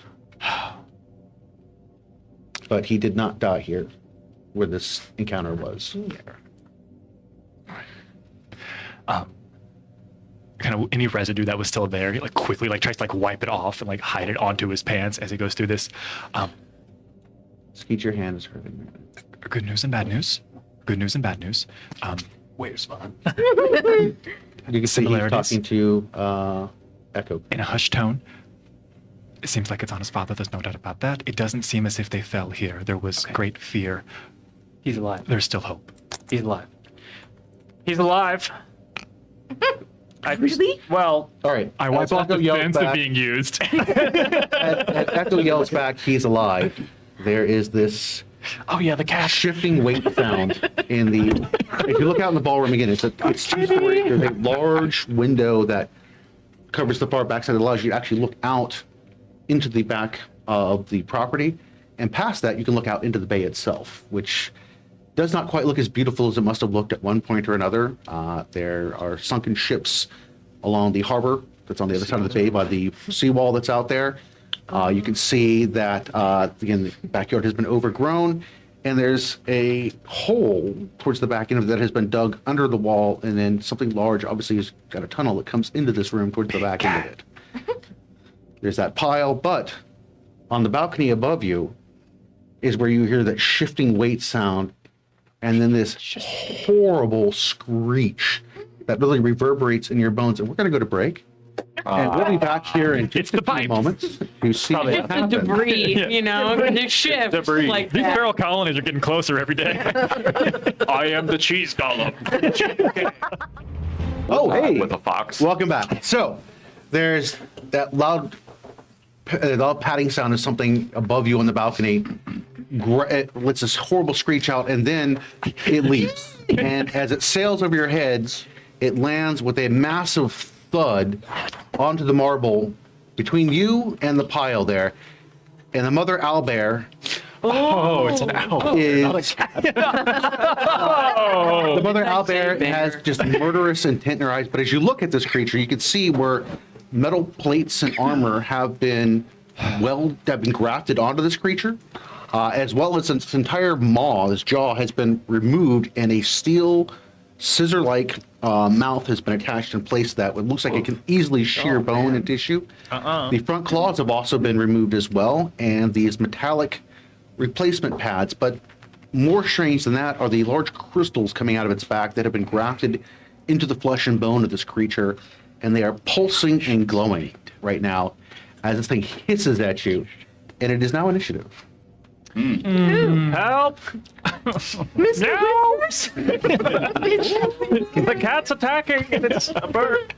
Oh, I hear he found a nice kitty up there. Reaches for a white spray bottle. Your dice will All right, we're going to go down our list there. Oh my gosh. So let's go ahead and go 21 through 25. 22. 22. Skeech is going to take our lead on that. We're going to go 16 through 20. 18. 18, Damon. Wow, that is a race for the bottom at this point. We're going to go 11 through 15. I'm weaning. Okay, we are going to go Once. 6 through 10. 10. I got 6. I got 6. You can go first. Wait. Okay, you have a 10? And you have a... I got a 6. You have 3 sixes. Oh, this We have goes 3 well. sixes. Oh, my goodness. Okay, so Uh-oh. That's where real change even plays. so you have a 10 where it's going to be Echo I'll go third of you all. and Sky, and then hold on here 1 second. Let us look at trying to disassemble this appropriately. Who has the highest dex on that? We have the same decks probably. What's your dex? Go ahead and roll off, please. Oh, you might have a Well, I rolled a 4. I'm sorry, I miscalculated my initiative. It's actually 11. 11. Okay. Wow. I thought I had a 5. All right, let's recalibrate. That's going to be Mary. It's okay. It's right at the beginning, and I make mistakes as well. We're going to have Echo and Sky. All right, and then what is your roll off on that? I won. What'd you roll? 8. 8. And We is your don't need to dex? know the numbers today. It is a 12. 12. Is that higher than either one of your dexes? Okay, so we're going to go with Vaughn, and then Rev, And then we have Yip Yip. It's going great. And I see Anna. Great. Yeah. Okay. 2. Hey, Three on the die. wowzers, that is impressive, Anna. Home terrain, ready for anything. Yep. All At right. the start of next turn. Yeah. Emotional damage. Yes. Okay. So I don't 1, have resistance 2. to that. I know. Is it a saving throw? No, not quite. Yeah. All right, let's go ahead and begin our round there with Skeech. Skeech, the owlbear has landed by Echo and Vaughn. Looks quite murderous at the two of them. And what are you doing? I'm going to look over at Anna, who I assume, like I was talking to, and I assume is facing directly away from this creature, and I'm gonna go, "Oh no, it's big." What? And am I within 30 feet of this creature? I would say probably close to 40 feet, correct? I will get within 30 feet of this Okay, creature. advance to the 10 feet, please. There we go. I'm going to say, I guess we'll try this now, and I'm going to take one of those crystals we extracted earlier and put it into my bramble bomb as I toss it at the creature. Wow. All right. That's awesome. Wow. So, if a 18 hits, All right, 18 does strike the creature. so that causes a bunch of the brambles to shoot out, and then they need to make me an athletics check. And I'm going to make Vaughn not have to take this check with my feature, and this is this is plants, so I think you can move through it just fine. 'Cause it's going to create some difficult terrain for you if you're within that area. Would a 29 save against that? Absolutely. Will that magic crystal that we extracted have any effect? It does not seem to have had any effect at the moment. Cool. But what you can see in the brambles is more of those little crystals laced through them, kind of similar to the other brambles, other vines that you've seen around here. What is the area effect on that? That will be the 15-foot radius. And how long does that stay? That's going to be 1 minute. 1 minute? Okay. Pretty much for the duration of what should be most of combat. All right. Are there any other actions or anything you're doing this round? Yeah, so my second bomb is going to be, I'm going to avoid using fire and just throwing an impact bomb there, which will miss. All right. And Then I'm going to take the rest of my movement and go behind that corner there. turn around and run away behind the corner? Yeah. All right. And then you flee back. Yeah, just on the inside of it. All right. The mother owlbear is her action at this point. And she is positioned behind Vaughn. She has... Mommy? What's that? It's a mommy? It's the mother owlbear, who's very upset by the fact that you're right next to her nest. And Vaughn, she is going to... Actually, she's going to shriek at both you and at... Two. I know. No, actually, she can't do that right now. She's going to use a multi-attack. Screaming back. And she is going to attempt to bite Vaughn. And that is probably going to miss with a 14. Yes, that does miss. And that's probably going to hit as she snaps with her, as she reaches out with her claw to strike you. That is going to be a 23. Yes, that'll do it. You would take 21 points of damage. Oh. As she swings out, what you see is the claws actually extend to these serrated blades, and she slashes into Vaughn, and there's this spray of red crimson from his side as it rips across him. I'm going to hit her back. Guardian strike. What is the range of your reach on that? Because 5 feet. there's 10 feet between you there. Is. That's only melee attacks. Nice. Okay. So Sorry. That's okay. And at this point, you something see that else. she begins to hunker down and like kind of pull back almost like she's getting ready to pounce or something. And that is the end of her action at this moment in time. And as she does, actually no, nope. At this point, we move to Damon. Sweet. Epic. What a great time. Are there any shadows in this area? There are lots of shadows in the area. Cool. here. Is there a way for me to get behind her? As a matter of fact, you should be able to pop in behind her without much difficulty there. That's so cool. I'm gonna do that. And you step out of the shadows behind her. She seems to be unaware of your presence. Oh wow, that's Very so focused over awesome. on Vaughn. Ooh. Okay, and then yeah, I'm just gonna hit her. Just gonna slash. I don't. That's gonna hit. 16. All right. As your blade stabs in, you skip across a piece of armor plating. It does not do any damage. All right, cool. Any other actions that you're performing this round, Nope. Damon? All right. Moving to the Mother Owlbear, it says she had coiled back into a pounce position and she leaps forward. And Vaughn, you are going to need to make a. Actually, hold on. He needs to strike. That is going to be a 19. 19 strikes your AC. Okay, no save. Okay. No, well, no, that's the attack. Down. The attack was successful. It's on my turn. So now it is a contest of strength between the two of you. This thing's roided up. I feel pretty confident. And that is going to be a 24. It's going again. A lot of numbers It's a coming at special me. action. A lot of numbers. They're all much bigger than mine. Okay. And she slams Vaughn to the ground. Vaughn, you take 18 more points of damage as you are hammered to the ground underneath this massive weight of this creature. You even hear Vaughn call out in pain as the Holy mackerel. claws slam into him and nail him to the ground there.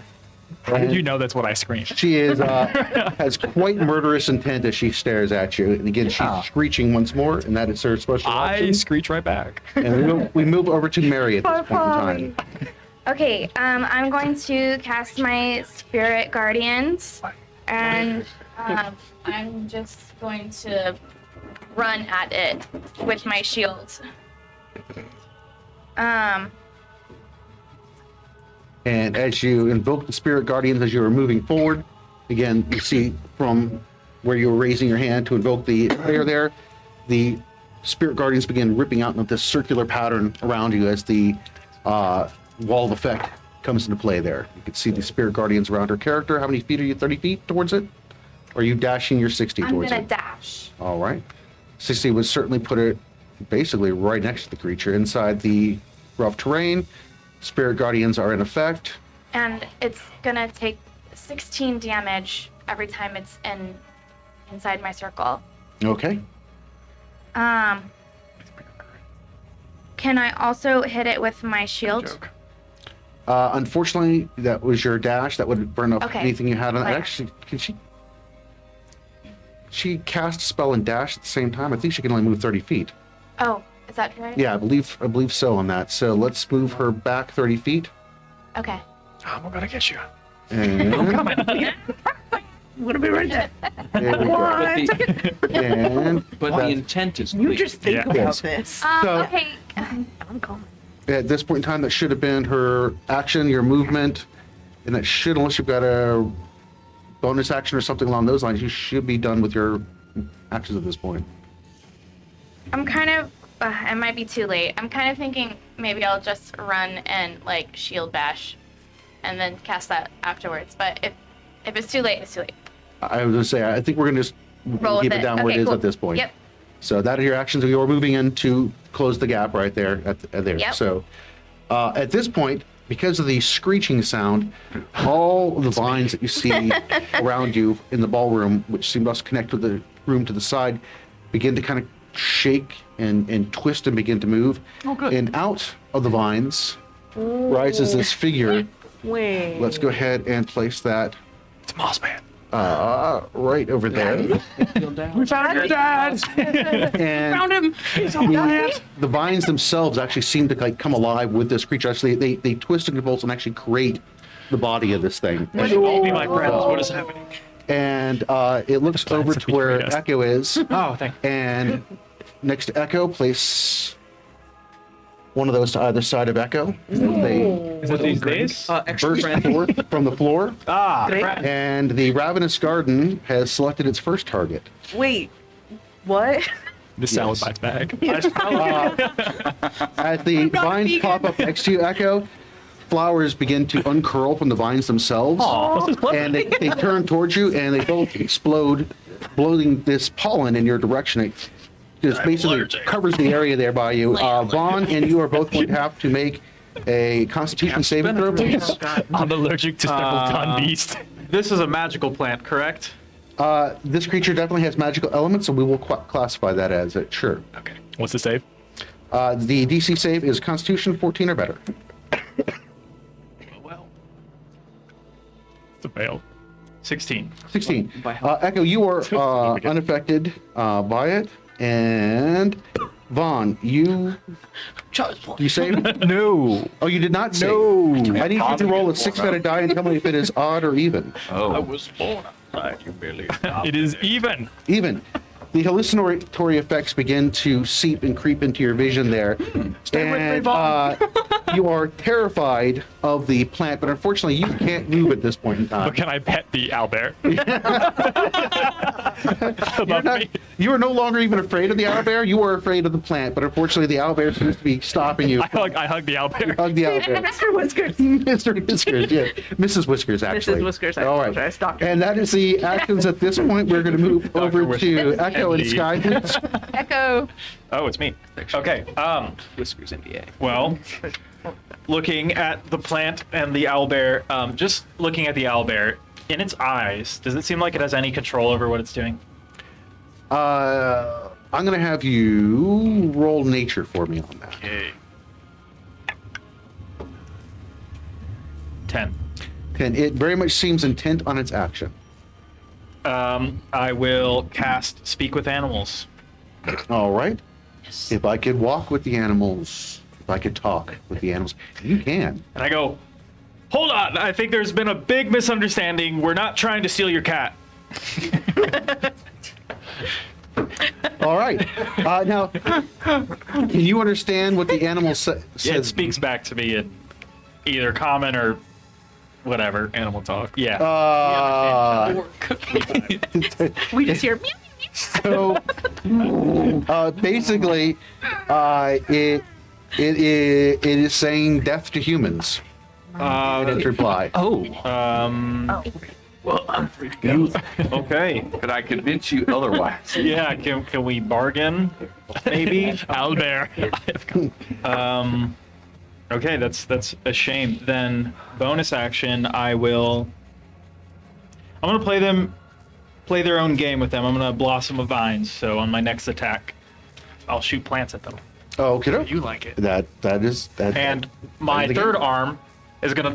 Vaughn is kind of all goofed right now. I'm hanging on tight to that I keep owlbear. forgetting about that This stupid owlbear is going to third keep me arm. safe from the Moss Man. I'm gonna go, Vaughn! What? Bolt! And I'm gonna toss you back your fire bolts with the third arm as I have my sword and shield out. I think I could grab it, even though I'm underneath the owlbear. And To you. also, Third arm from- I want to from the move so that leg I'm just pops out. Here you go. within 5 feet of Vaughn and the owlbear. I want to be touching both of them. I believe all he had to do is just step forward 5 feet, and he would be there, right? No. When it leapt on top of Vaughn, you are in hand-to-hand range. Oh, at this okay, point. great. Okay. Good. Then I'm where I want to be. All right. Any other actions you're taking? Anything Sky Oh, doing yes. this round? Sky, I already used my bonus action, but she'll run 50 feet into here and just bite the nearest plant. All right. So she runs to defend you right next to. So she's going to attack the nearest vine there. Uh-huh. Go ahead and make an attack roll, please. Oh, no. That'll be an 11. All right. As she bites at the plant, she just doesn't quite get a good grasp on it, and it's wriggling and it sort of slides out of her mouth there. Okay. That's it. All right. Moving down, we're going to go to the Ravenous Garden special action on that. And again, flowers burst out of the vines next to where Echo is standing. And these flowers have teeth in them. Oh, and they're going to okay. see if they can sample the merchandise. Give me your teeth. Question. Yes. Either like a short rest before like we went into the house. So exploring the house from like the previous fight. Was there a short rest at all in there? Previous fight from that. No, there has not been a. You guys did not rest while you were looking through the house there. No worries. Yep, you're fine. 59 and a Everything's half fine. minutes to Good luck, soldier.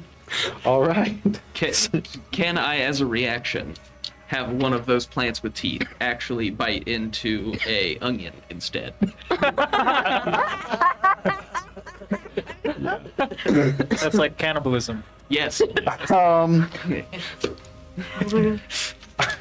Think about it. It's a great idea. I gave these items to the people that I thought would be the most. I will roll at Do you disadvantage. roll? How about that? If that is what you wish, this item was granted to me by you. My plans are All right. Working. So one of them swimmingly. bites into an onion, And We all start to cry. and it begins to cry. The other one gets a 22 to bite into Echo, Does it? or Oh, it maybe it does. doesn't. I hope it likes being freeze dried. It needs to make a DC 15 Constitution check. DC 15 Constitution check, and it does not make the DC 15 Constitution It check, takes 5 cold damage, and its speed is 0.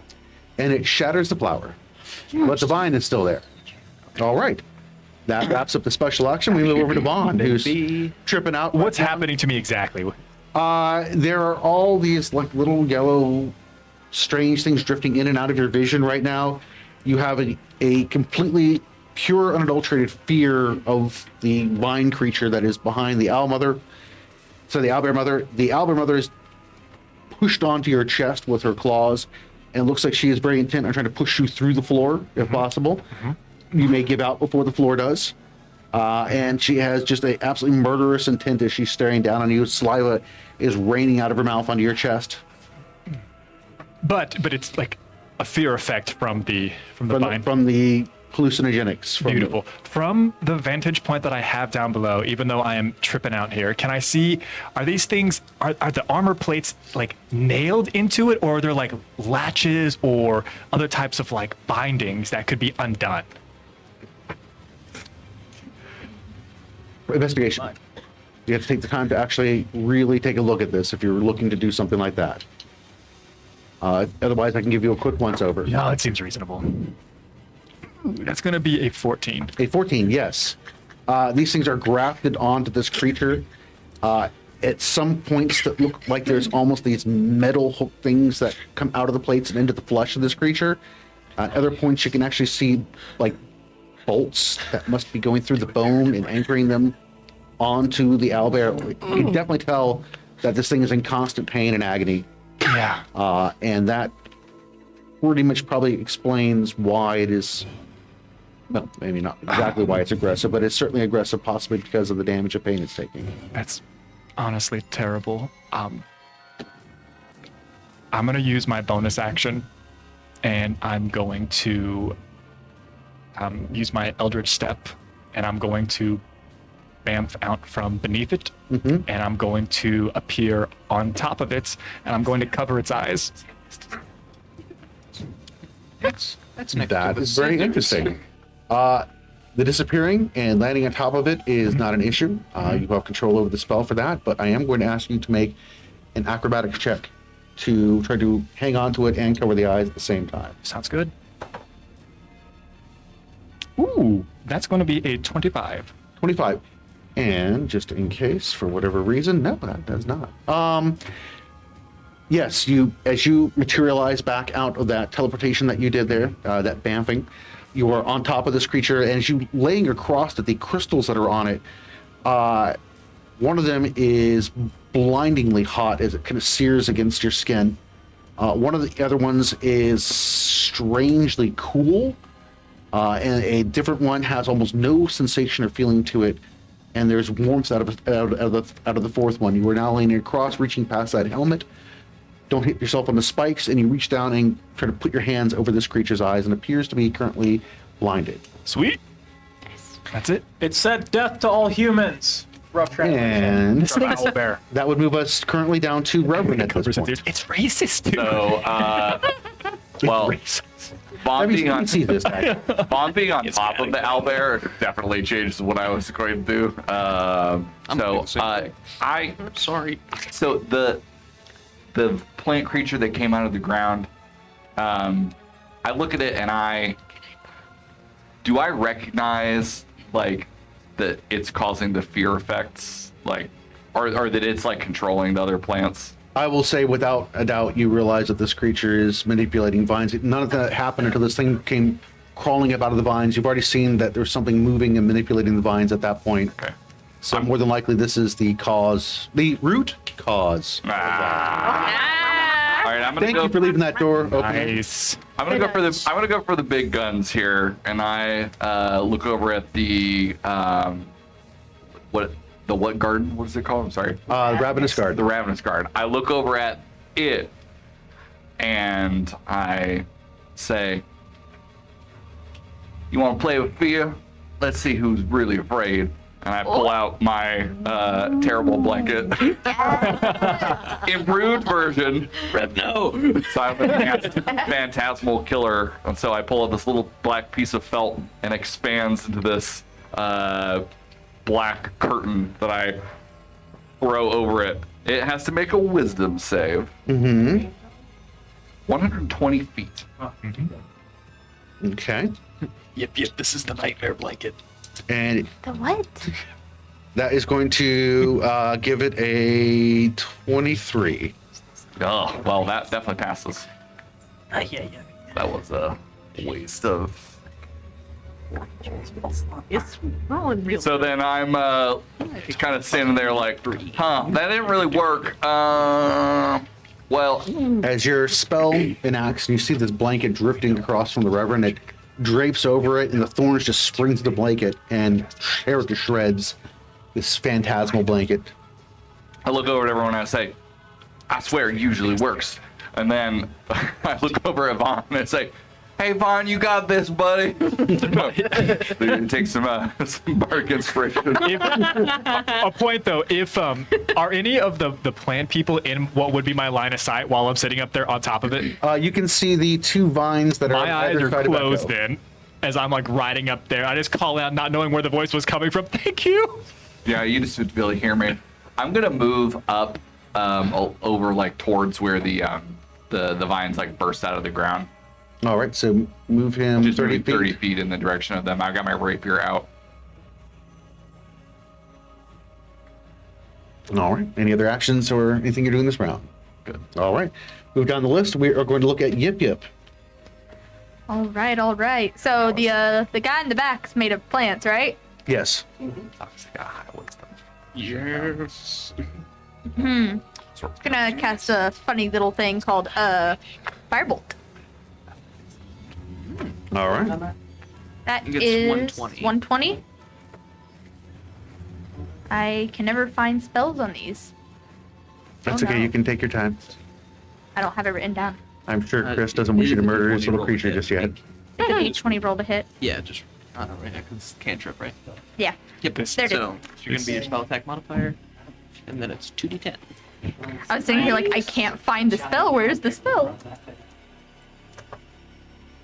I got it. So I got 17 to hit. 17 would beat plus the your- AC on that. Oh, casting modifier. So plus 5. Mhm. So 22? that's 23 to hit. 23? Never mind. My bad. That certainly beats the AC on it. As you It's, 2d10. point your hand at it, the streak of flame goes racing towards this thing. Any particular way you have this thing shaped? Anything it looks like? Your flame bolt? Does it need to have a shape? I didn't No, think I about mean- that. All right, so you just basically fire this little Shaped like fire. It's ball shaped of like fire. fire. At it. That is 13 damage. Fire 13 damage. points of damage. All right. You strike the creature, and this seems to have the desired effect. The flames bathe this thing, and you can see it is very effective against it. The thing doesn't howl because it doesn't really have vocal cords or anything like that. But the vines twist, and again, they make that kind of rope sound that you heard before, like But as it does so, you can see portions of the vine snap and break and crisply fry up very quickly. Any other actions you have this round? Fire works really well. That's it. Fire is effective against them. And I kind of like start looking around at all my like spell components and trinkets. Oh man. Skeech is like, oh, I've been waiting for this moment. all right, that takes care of you. We move over to trying to. We move up to Anna at this point. You can see that Vaughn is leaking profusely. Currently, he is straddled on top of the owlbear mother, painting part of its side wet and moist with crimson. You can see that Echo is sandwiched in between the two vines. Just where I want to be. There are all kinds of crazy vines all over the floor that are wriggling and reeling around him. Great. Mary is charging forward with her circle of angriness and or justice, I guess, at this point. And there you are. All right, great. With my bonus action, I'm going to cast Shield of Faith. And then I'm going to use my movement and my action to run. And I want to be as, like, maybe see if I can get between the owlbear and the ravenous garden. Unlimited breadsticks. I think that's a different garden. That's a different garden. Yeah. Okay, 60, yes. If I can get there. And if I can't, then we'll go I from think you'll be able to get up just about where the owlbear is. Okay. Right here fits the. Oh my. Stay on Great. Fantastic. Am I, how many people, I'd love to end up so I'm within 10 feet with as many of my allies as possible. That would give you 10 feet within Sky, Echo, and Vaughn. And you're Great, perfect. 10 feet within, 5, 10, and Damon. Okay, fantastic. Then I'm just going to hang out there. All right, that is my turn. All right. We move back up to Skeech, who is now staring at the bomb in his hand, I'm assuming, at this point. Both forget about it. All right, both of the bombs. And I'm going to step out from beside the corner, and I'm going to advance about 10 feet forward. Can I use it? Just on the outside of the plant wall, however close I need to be for that. Okay, well then go ahead and move me up just at the edge of my difficult terrain there. There we go. And remembering about the crystals from last time, since we just had the discussion about it, I'm going to attempt to strike them off of the owlbear's back. All right, you're going to hurl the bombs at the owlbear's back? Specifically at the crystals. Okay, let's go ahead. All right, so these bombs do not have an area of effect to them.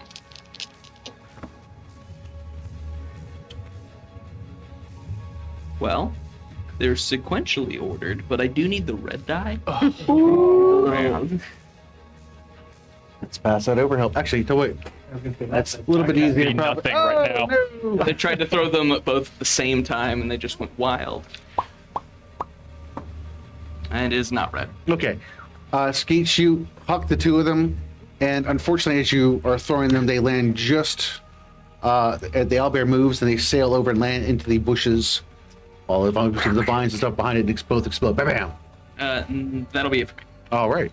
And you're like, oh, but I mean, again, the idea was solid. The execution seems to be a little bit off there. All right. I'll get there next time. We move over to the owlbear, who is quite unhappy with Vaughn on her back, blinding her.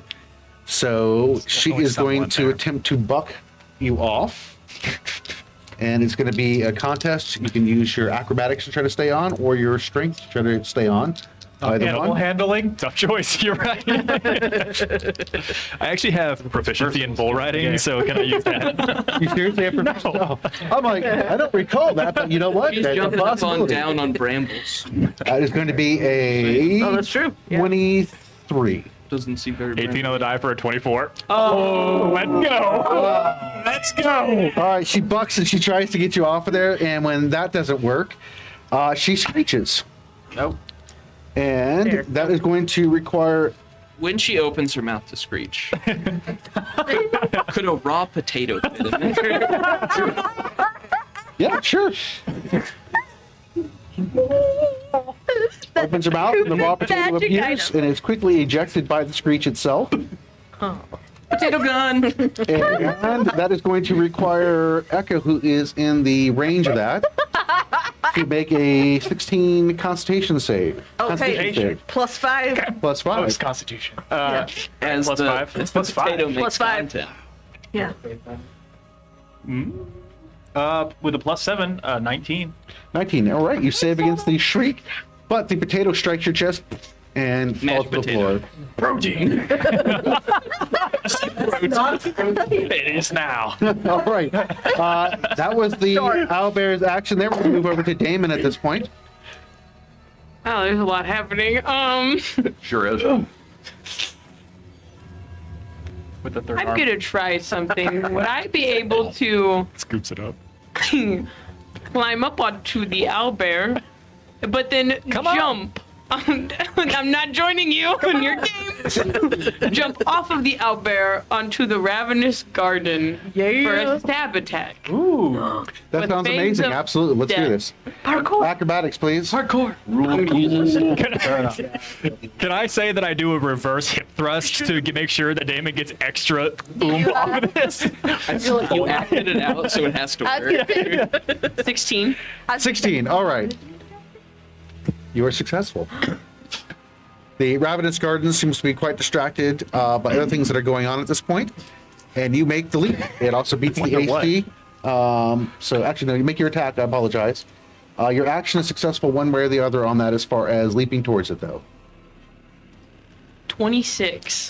That would certainly beat the armor class of the garden itself. And I said I was using Fangs of Death when I said I was doing this, so I'm going to grab all my D6s here. Oh, God. Salad's on the menu. The salad is on the menu. I love roughage.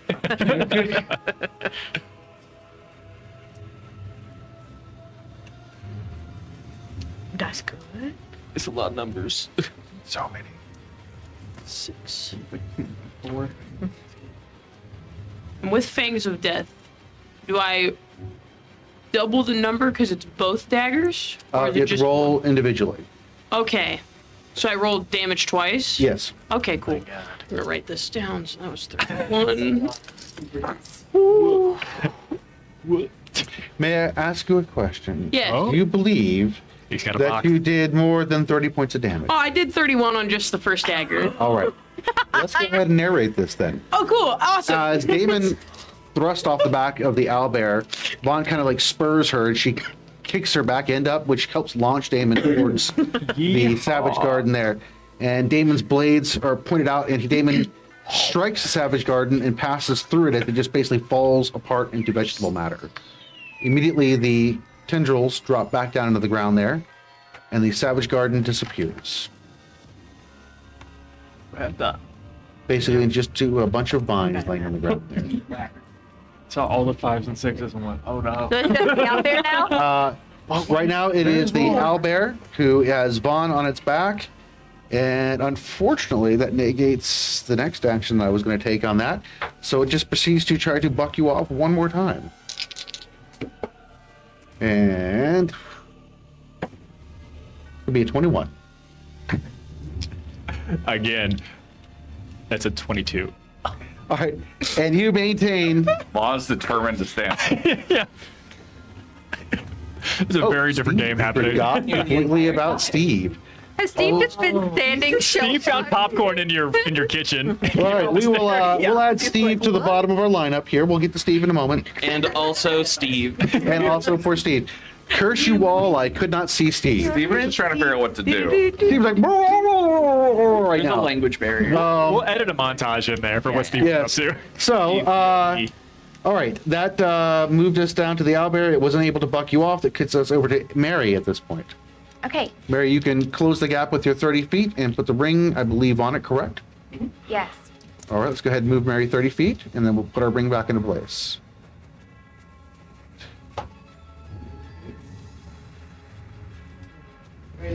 And then is the 16 damage for that I rolled before in place, or do I need to roll Nope, 16 damage would be what would happen if this thing finishes its turn, starts its turn, I believe, in this next round, correct? Okay. So yes, that 16 is hovering in place currently. Dude, any terrible thing that starts its turn within there. I don't know. Okay. I would like to, with my action, pull from my channel divinity, preserve life, and give Vaughn 15 hit points. All right. Vaughn, you feel the Yeah. wounds knitting. You're not quite sure where it's come from right now. You're paying attention more to the owlbear mother there. And again, you can feel it knitting. I'm pretty sure one of your compadres has certainly helped you out with that.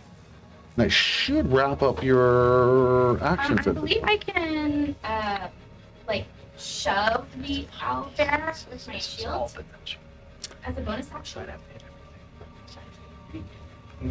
Let's do it. If you could do it in Baldur's Gate, you could certainly do it. Oh, yeah. And I Larian. definitely failed because that is a 2. All right. And Harry, when you slam into this thing to give it a shove, My fingers. The sheer mass of this thing staggers you back just a little bit. Like, that thing is heavy. Okay. I mean, it was like running literally into a brick, into a stone wall. You're like, bam! Like, oh, okay. Well, good luck up there, Ron. And we move down our lineup over to, please put the Ravenous Garden popping up. Yeah. What? Yeah. Right back here, please, as the plant matter begins to reconstitute itself. My plant's gone. And back up it My thing is comes. useless. That's awesome. Was it useless? And that is its action, was to reconstitute itself at this point. We move over to Echo and Sky. Does the garden have crystals on it? Just like the vines and stuff have those small, teeny little flakes within them, so does the Ravenous Garden. Okay. I am going to. He pulls out his sword and just kind of like flicks it once, and a frost kind of grows over the blade. And I'm going to swivel around to the back of the owlbear where the crystals are and just try and bash them. All right. So you swing off to the side, which is probably the easiest way to get to those. Am I flanking with anybody? Yes, you would be flanking. Cool. Go 2 attacks, natural 20. Second one, 'cause this thing is strong. You jinxed it, didn't you? Less. Yes. The second one will be, and this isn't undead, is it? No, it's not. Okay, so this one will be a 17 to hit on the second. 17. Okay. So the first one connects with one of the crystals, and it shatters, explodes practically into all kinds of little pieces. The second one, roll damage. Okay. So just ignoring damage for the first one? The first one was enough to shatter the crystal. Okay. All right, so it needs to make a strength save and a constitution save. With a 27 on the strength. It's good. And a 24 on the constitution. So close. Okay. Yep. So. But you need to roll damage to the crystal, please. Yeah, that was for damage. All right. And this will be 10 slashing. And I don't think I do any half damage, so. Both the crystals explode. Great. Nice.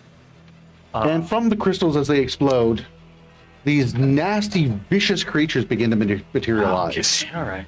And they are going to be behind Echo there. What are those? Nasty, And vicious creatures. Cheat codes. They look like winged little beasties made out of, one is made out of, looks to be magma. And the other one appears to be made out of smoke. Okay. Sky is going to run in now, and she's going to go for the legs. Right. One was magma and one is steam. My bad on that. She's going to attack the owlbear, so it needs to make a strength save. Strength save. That's going to be a 25. It saves, and to hit a 16. 16? Yeah. 18 is the AC, Okay. and unfortunately does not do any damage. So she misses.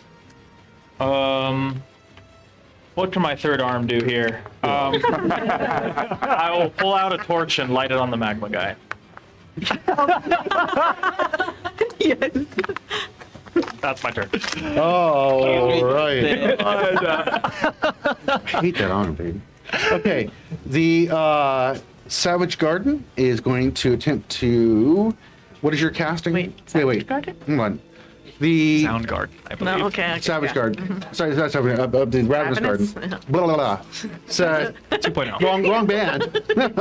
Oh, my bad. Oops. Anyway. Truly, madly, deeply. Let's see. Skeech, was your bomb that put out the brambles? Is that correct? Yes. Do you have a casting PC? No, they're there for 1 minute. Oh, absolutely. I am still going to allow you to contest this if you would like. Sure. Let's go ahead and what do we use for your crafting rules? It is my intelligence. Let's go ahead and do an intelligence save on that. That's an intelligence roll off on that. I've got a. Would you say I'm proficient? I would say you're proficient. In brain. I have an 11. I have more than that on my dice. Okay.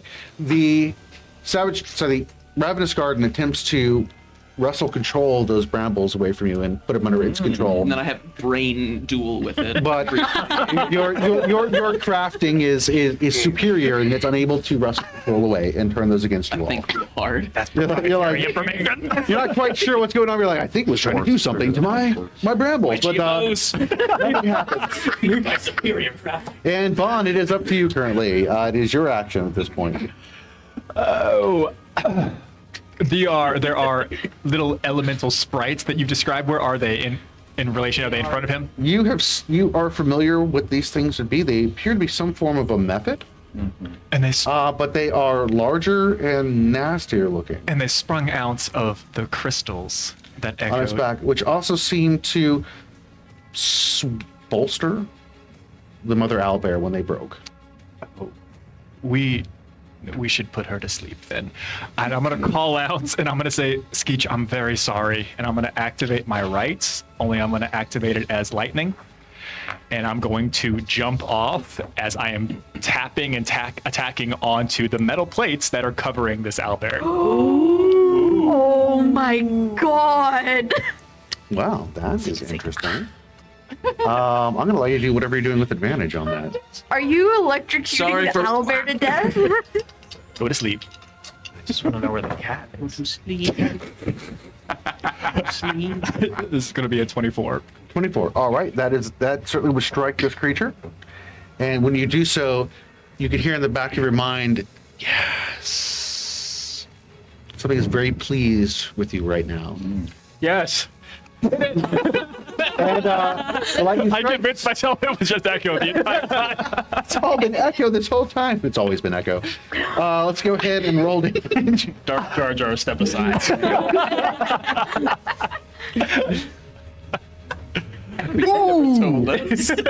Oh, I'm so sorry. Let me grab the actual dice that I need. Something deep inside broke. Oh, okay. That's good. That's good for me. Not good to some of the other damage these people over here do. So that's going to be 11 points of what would be piercing or slashing damage coming in from the actual attack, and then 6 points of lightning damage. All right.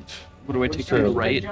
17. Activating the right half. We'll each take 3. Okay. All right, you've done 17 points of damage. The same lightning rips across and scars the tissue. You can see where it's basically cooked some of the edges on there.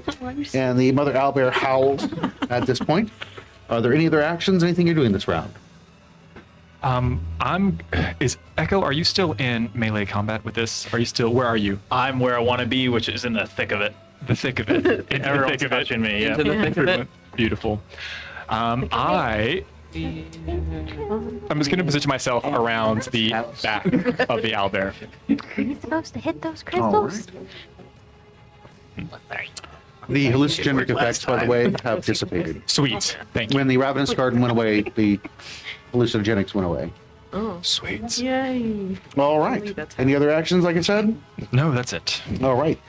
The enraged steam method takes its action at this point in time, and it mutters something, and as it does so, its form around the edges begins to blur and shift, wavering as you look at it. It's almost difficult to even make out its actual shape as it's shimmering there.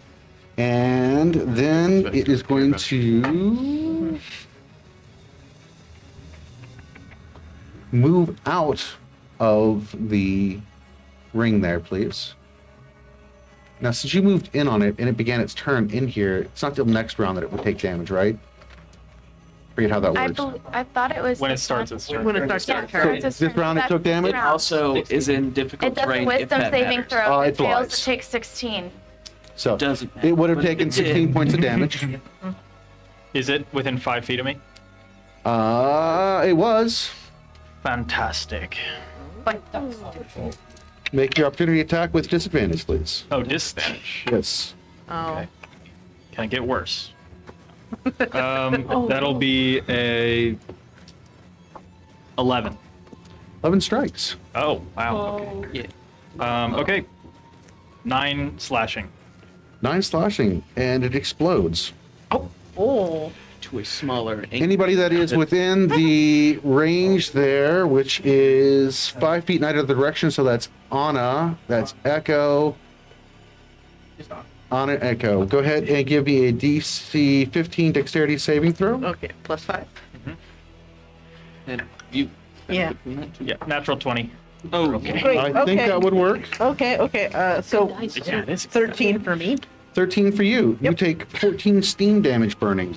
So as it explodes, it is gone. Remove it from the map. And Anna has taken 13 points of steam damage there. She is a nice, nasty steam burn. It's so spicy. And we will go ahead and cross that one off the menu there. And that moves us down to the Reverend. All right. So I see the Savage Garden. That'd be a ravenous garden, unless you're.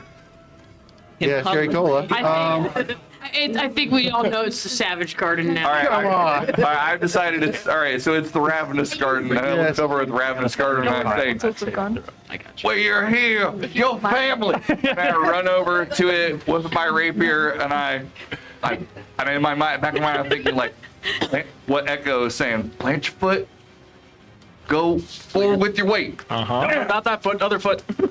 And I stab it with my rapier.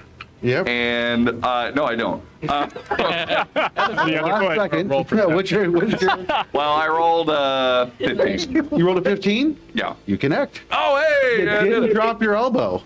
Yay. The deceptive elbow drop. Sorry, I forgot what I was doing. The rapier is With the good berry D8. style. Sorry. Yeah. Give him my Okay, so it's and 5 damage plus. But yeah, 5 piercing damage. Plus 7 thunder damage. Oh. So as it connects, it now is sheathed in a shell of thunderous energy. And then I look at it and I go, and I run into the barrier or the bounds of the spirit guardians. All right. You just see Echo looking over at you. not of approval. No, yeah. Reverend, you run in there, and it does not pursue you or anything along those lines. You are safe within Mary's ring of unhappiness currently. Any other actions that you've got? Happy for you. I'm pretty happy. As I am running away from it, no, never mind. That's all I'm doing for now. All right. That moves us over to the magma method. It is going to taking 16 points of damage. That's right. Starting off its round with. Ouch.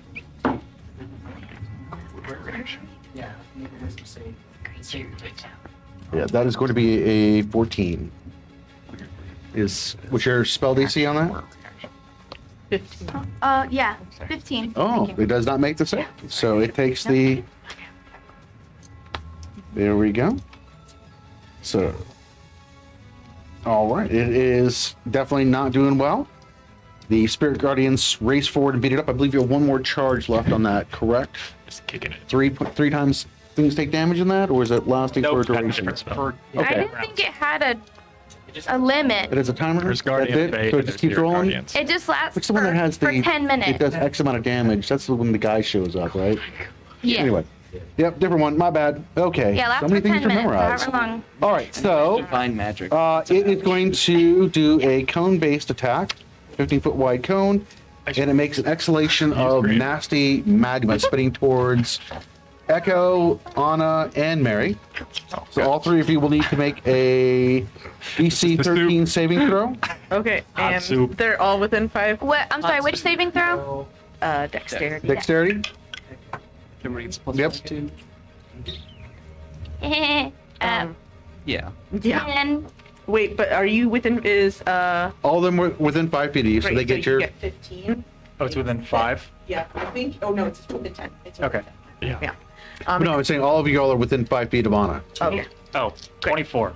24? Okay. Natural 1. Oh. Natural 1? That's a red dot. Oh. Oh no! All right. Bad. Yeah. Me home. So, Why is it spicy? everybody else dodges out of most of the magma that goes racing out of this thing. Each one of you, you take 8 points of damage. Can I? My shield has the deflection as a reaction. Can I do that for Anna? Or favor? Or favor. Yeah, we'll go ahead. Let's go ahead and give me a roll on that, please. With it.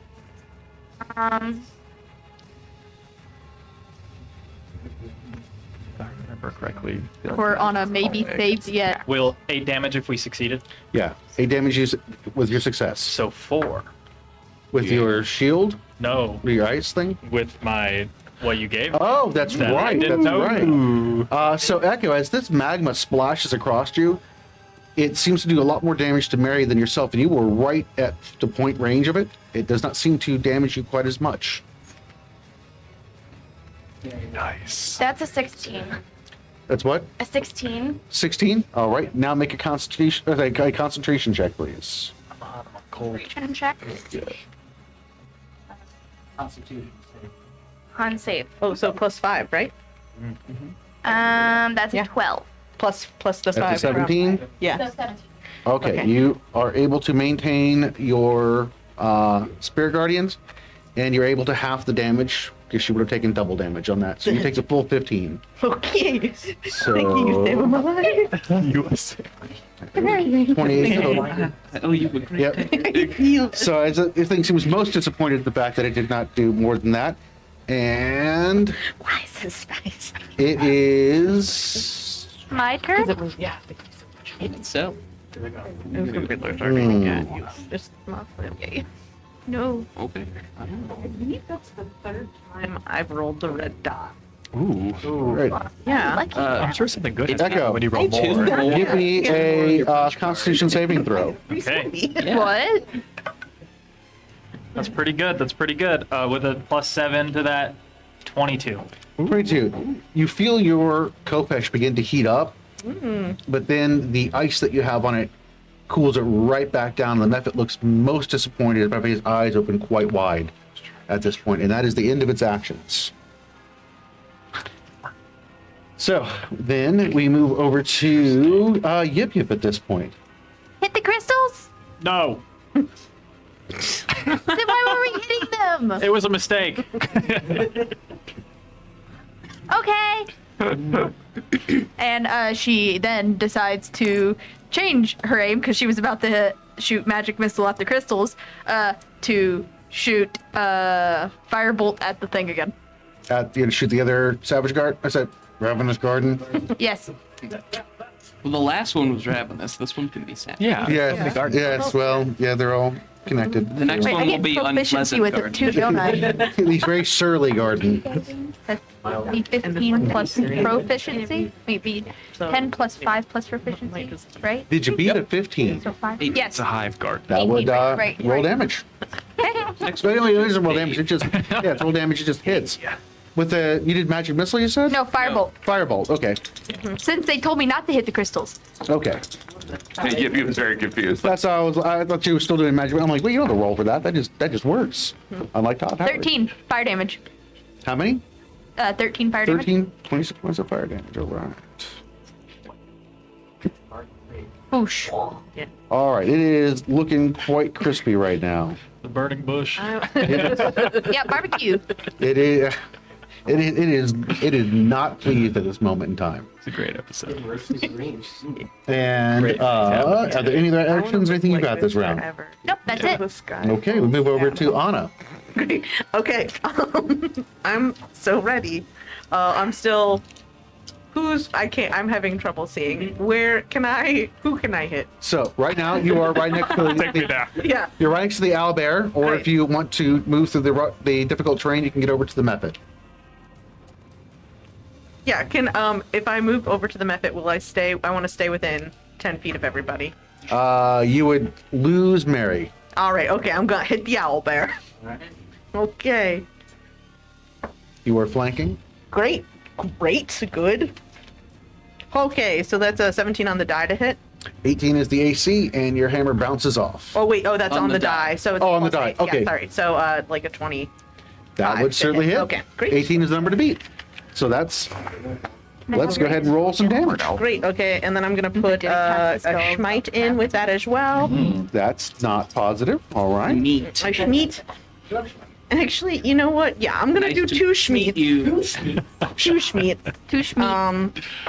Thank you, Great Weapons Master. Great. Okay. Oh, okay. So that's 15 plus. 15, yes. Oh, and the strength. Yeah. 15, 20, 23, 31 for the first hit. 31. Following in my footsteps. Yeah, you showed me the way. I got you. Hey, too soon. Oh. Oh! All right. That's quick. Great. And then second attack is gonna be a 24 to hit. 24 meter beat. Great. And then I'm gonna do same thing. Right. 10, 20, 25.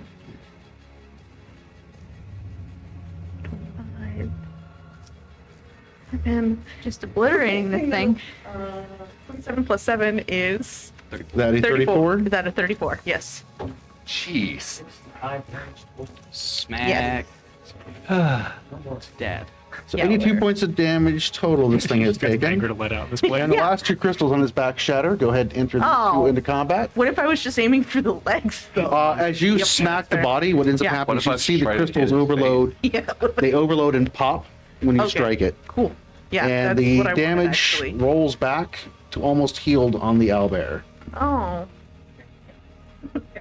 No. And They did it there are anyway. 2 more methods that have popped out at this point in time. Look, we live in They're going to be behind Anna there. There we go. I hope that was And Echo's actual response.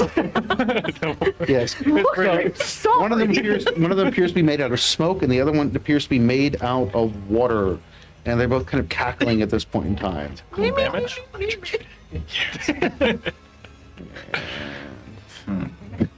All right. Any other actions you're taking this round? Nope, that'll be it.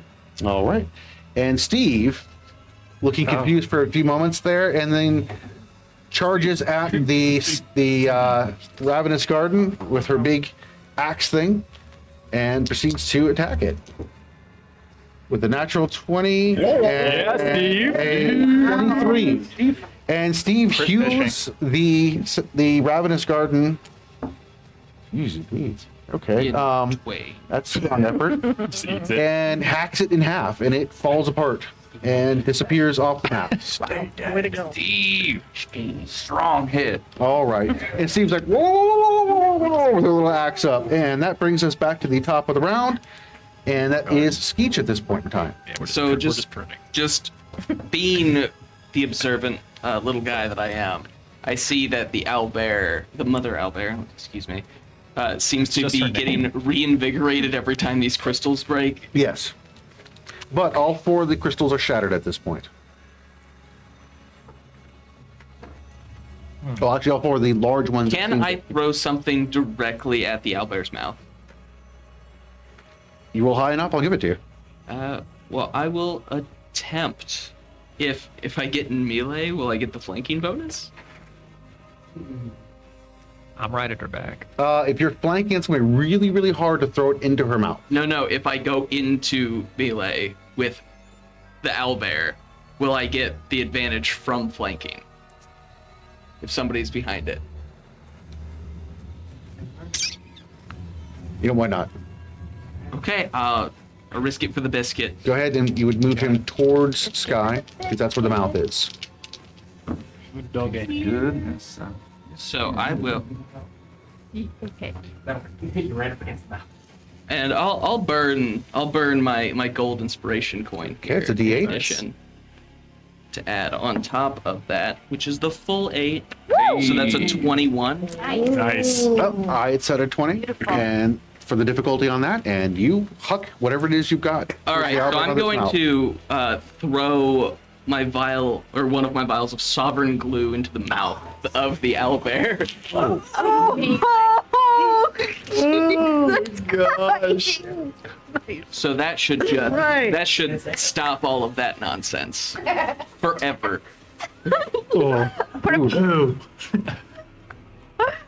Oh, man. Okay. Jeez.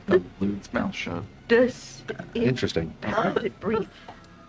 It knows. It knows. Cool. Yeah, does it? I guess yeah. That's what I'm wondering. And that will glue its mouth shut, and that can only be solved with universal solvent, which I don't think it has. You dangle in front of its face. Only I. Well, Mr. Bond. And I will take my bonus action to just disengage and run to the backside of it. Wow. Good call. Uh, It, I might be a wee bit angry. Yes, 5 movements. So you're right. you'll move right over here into the tree. Cool. All right, and you use it to disengage and move. Yep, that's my turn. All right. The owlbear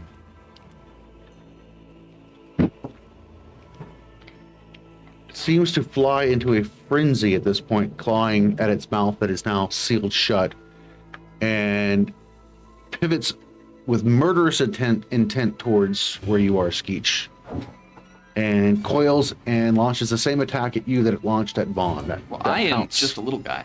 Yeah.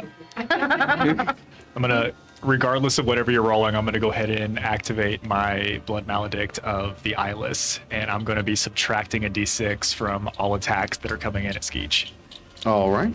It's my little guy move. That is going to be a 26 to hit you.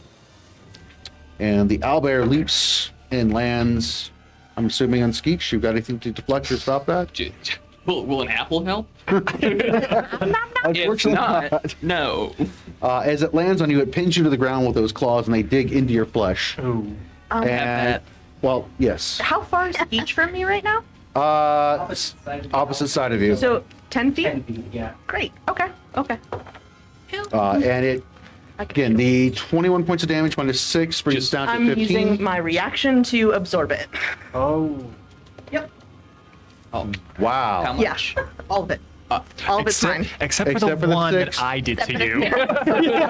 So my hand hurts a little bit. I'm like, So this thing, it's so much lighter than it looks. you don't even understand what has happened. And all you know is that there was this big flash of fur and fury in front of you. Next thing you know, you're prone on your back with this thing pressing down on you, which you should feel your rib cage giving out at this point. But nothing is happening to you, which also seems to kind of make the owlbear's eyes rage even more as it's trying to figure out what this horrible little creature is that has glued its mouth shut, and now it can't kill. Yes, you've made the absorption, and you can again feel something super happy right now that you're tapping into whatever you're tapping into. And yes, your ability to absorb the 15 right there. Probably just echo. That is everything that it could do this particular round on that. That moves us down to Damon. Damon, the back of the... It takes additional 16 points of damage. Ooh, that's right, that's right, that's right. Yes. There's a chance it... Nope. DC 15. Nope, don't worry. Don't worry.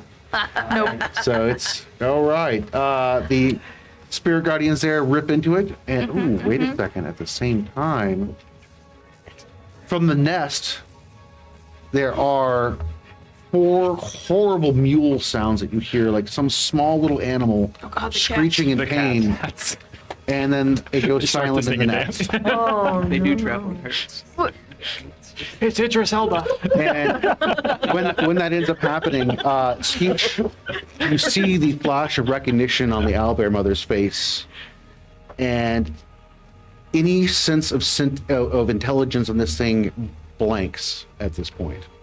It is nothing but raw, unadulterated murderous fury right now. I wanted to ask real quick, how does spirit guardians determine what's an enemy and what's not?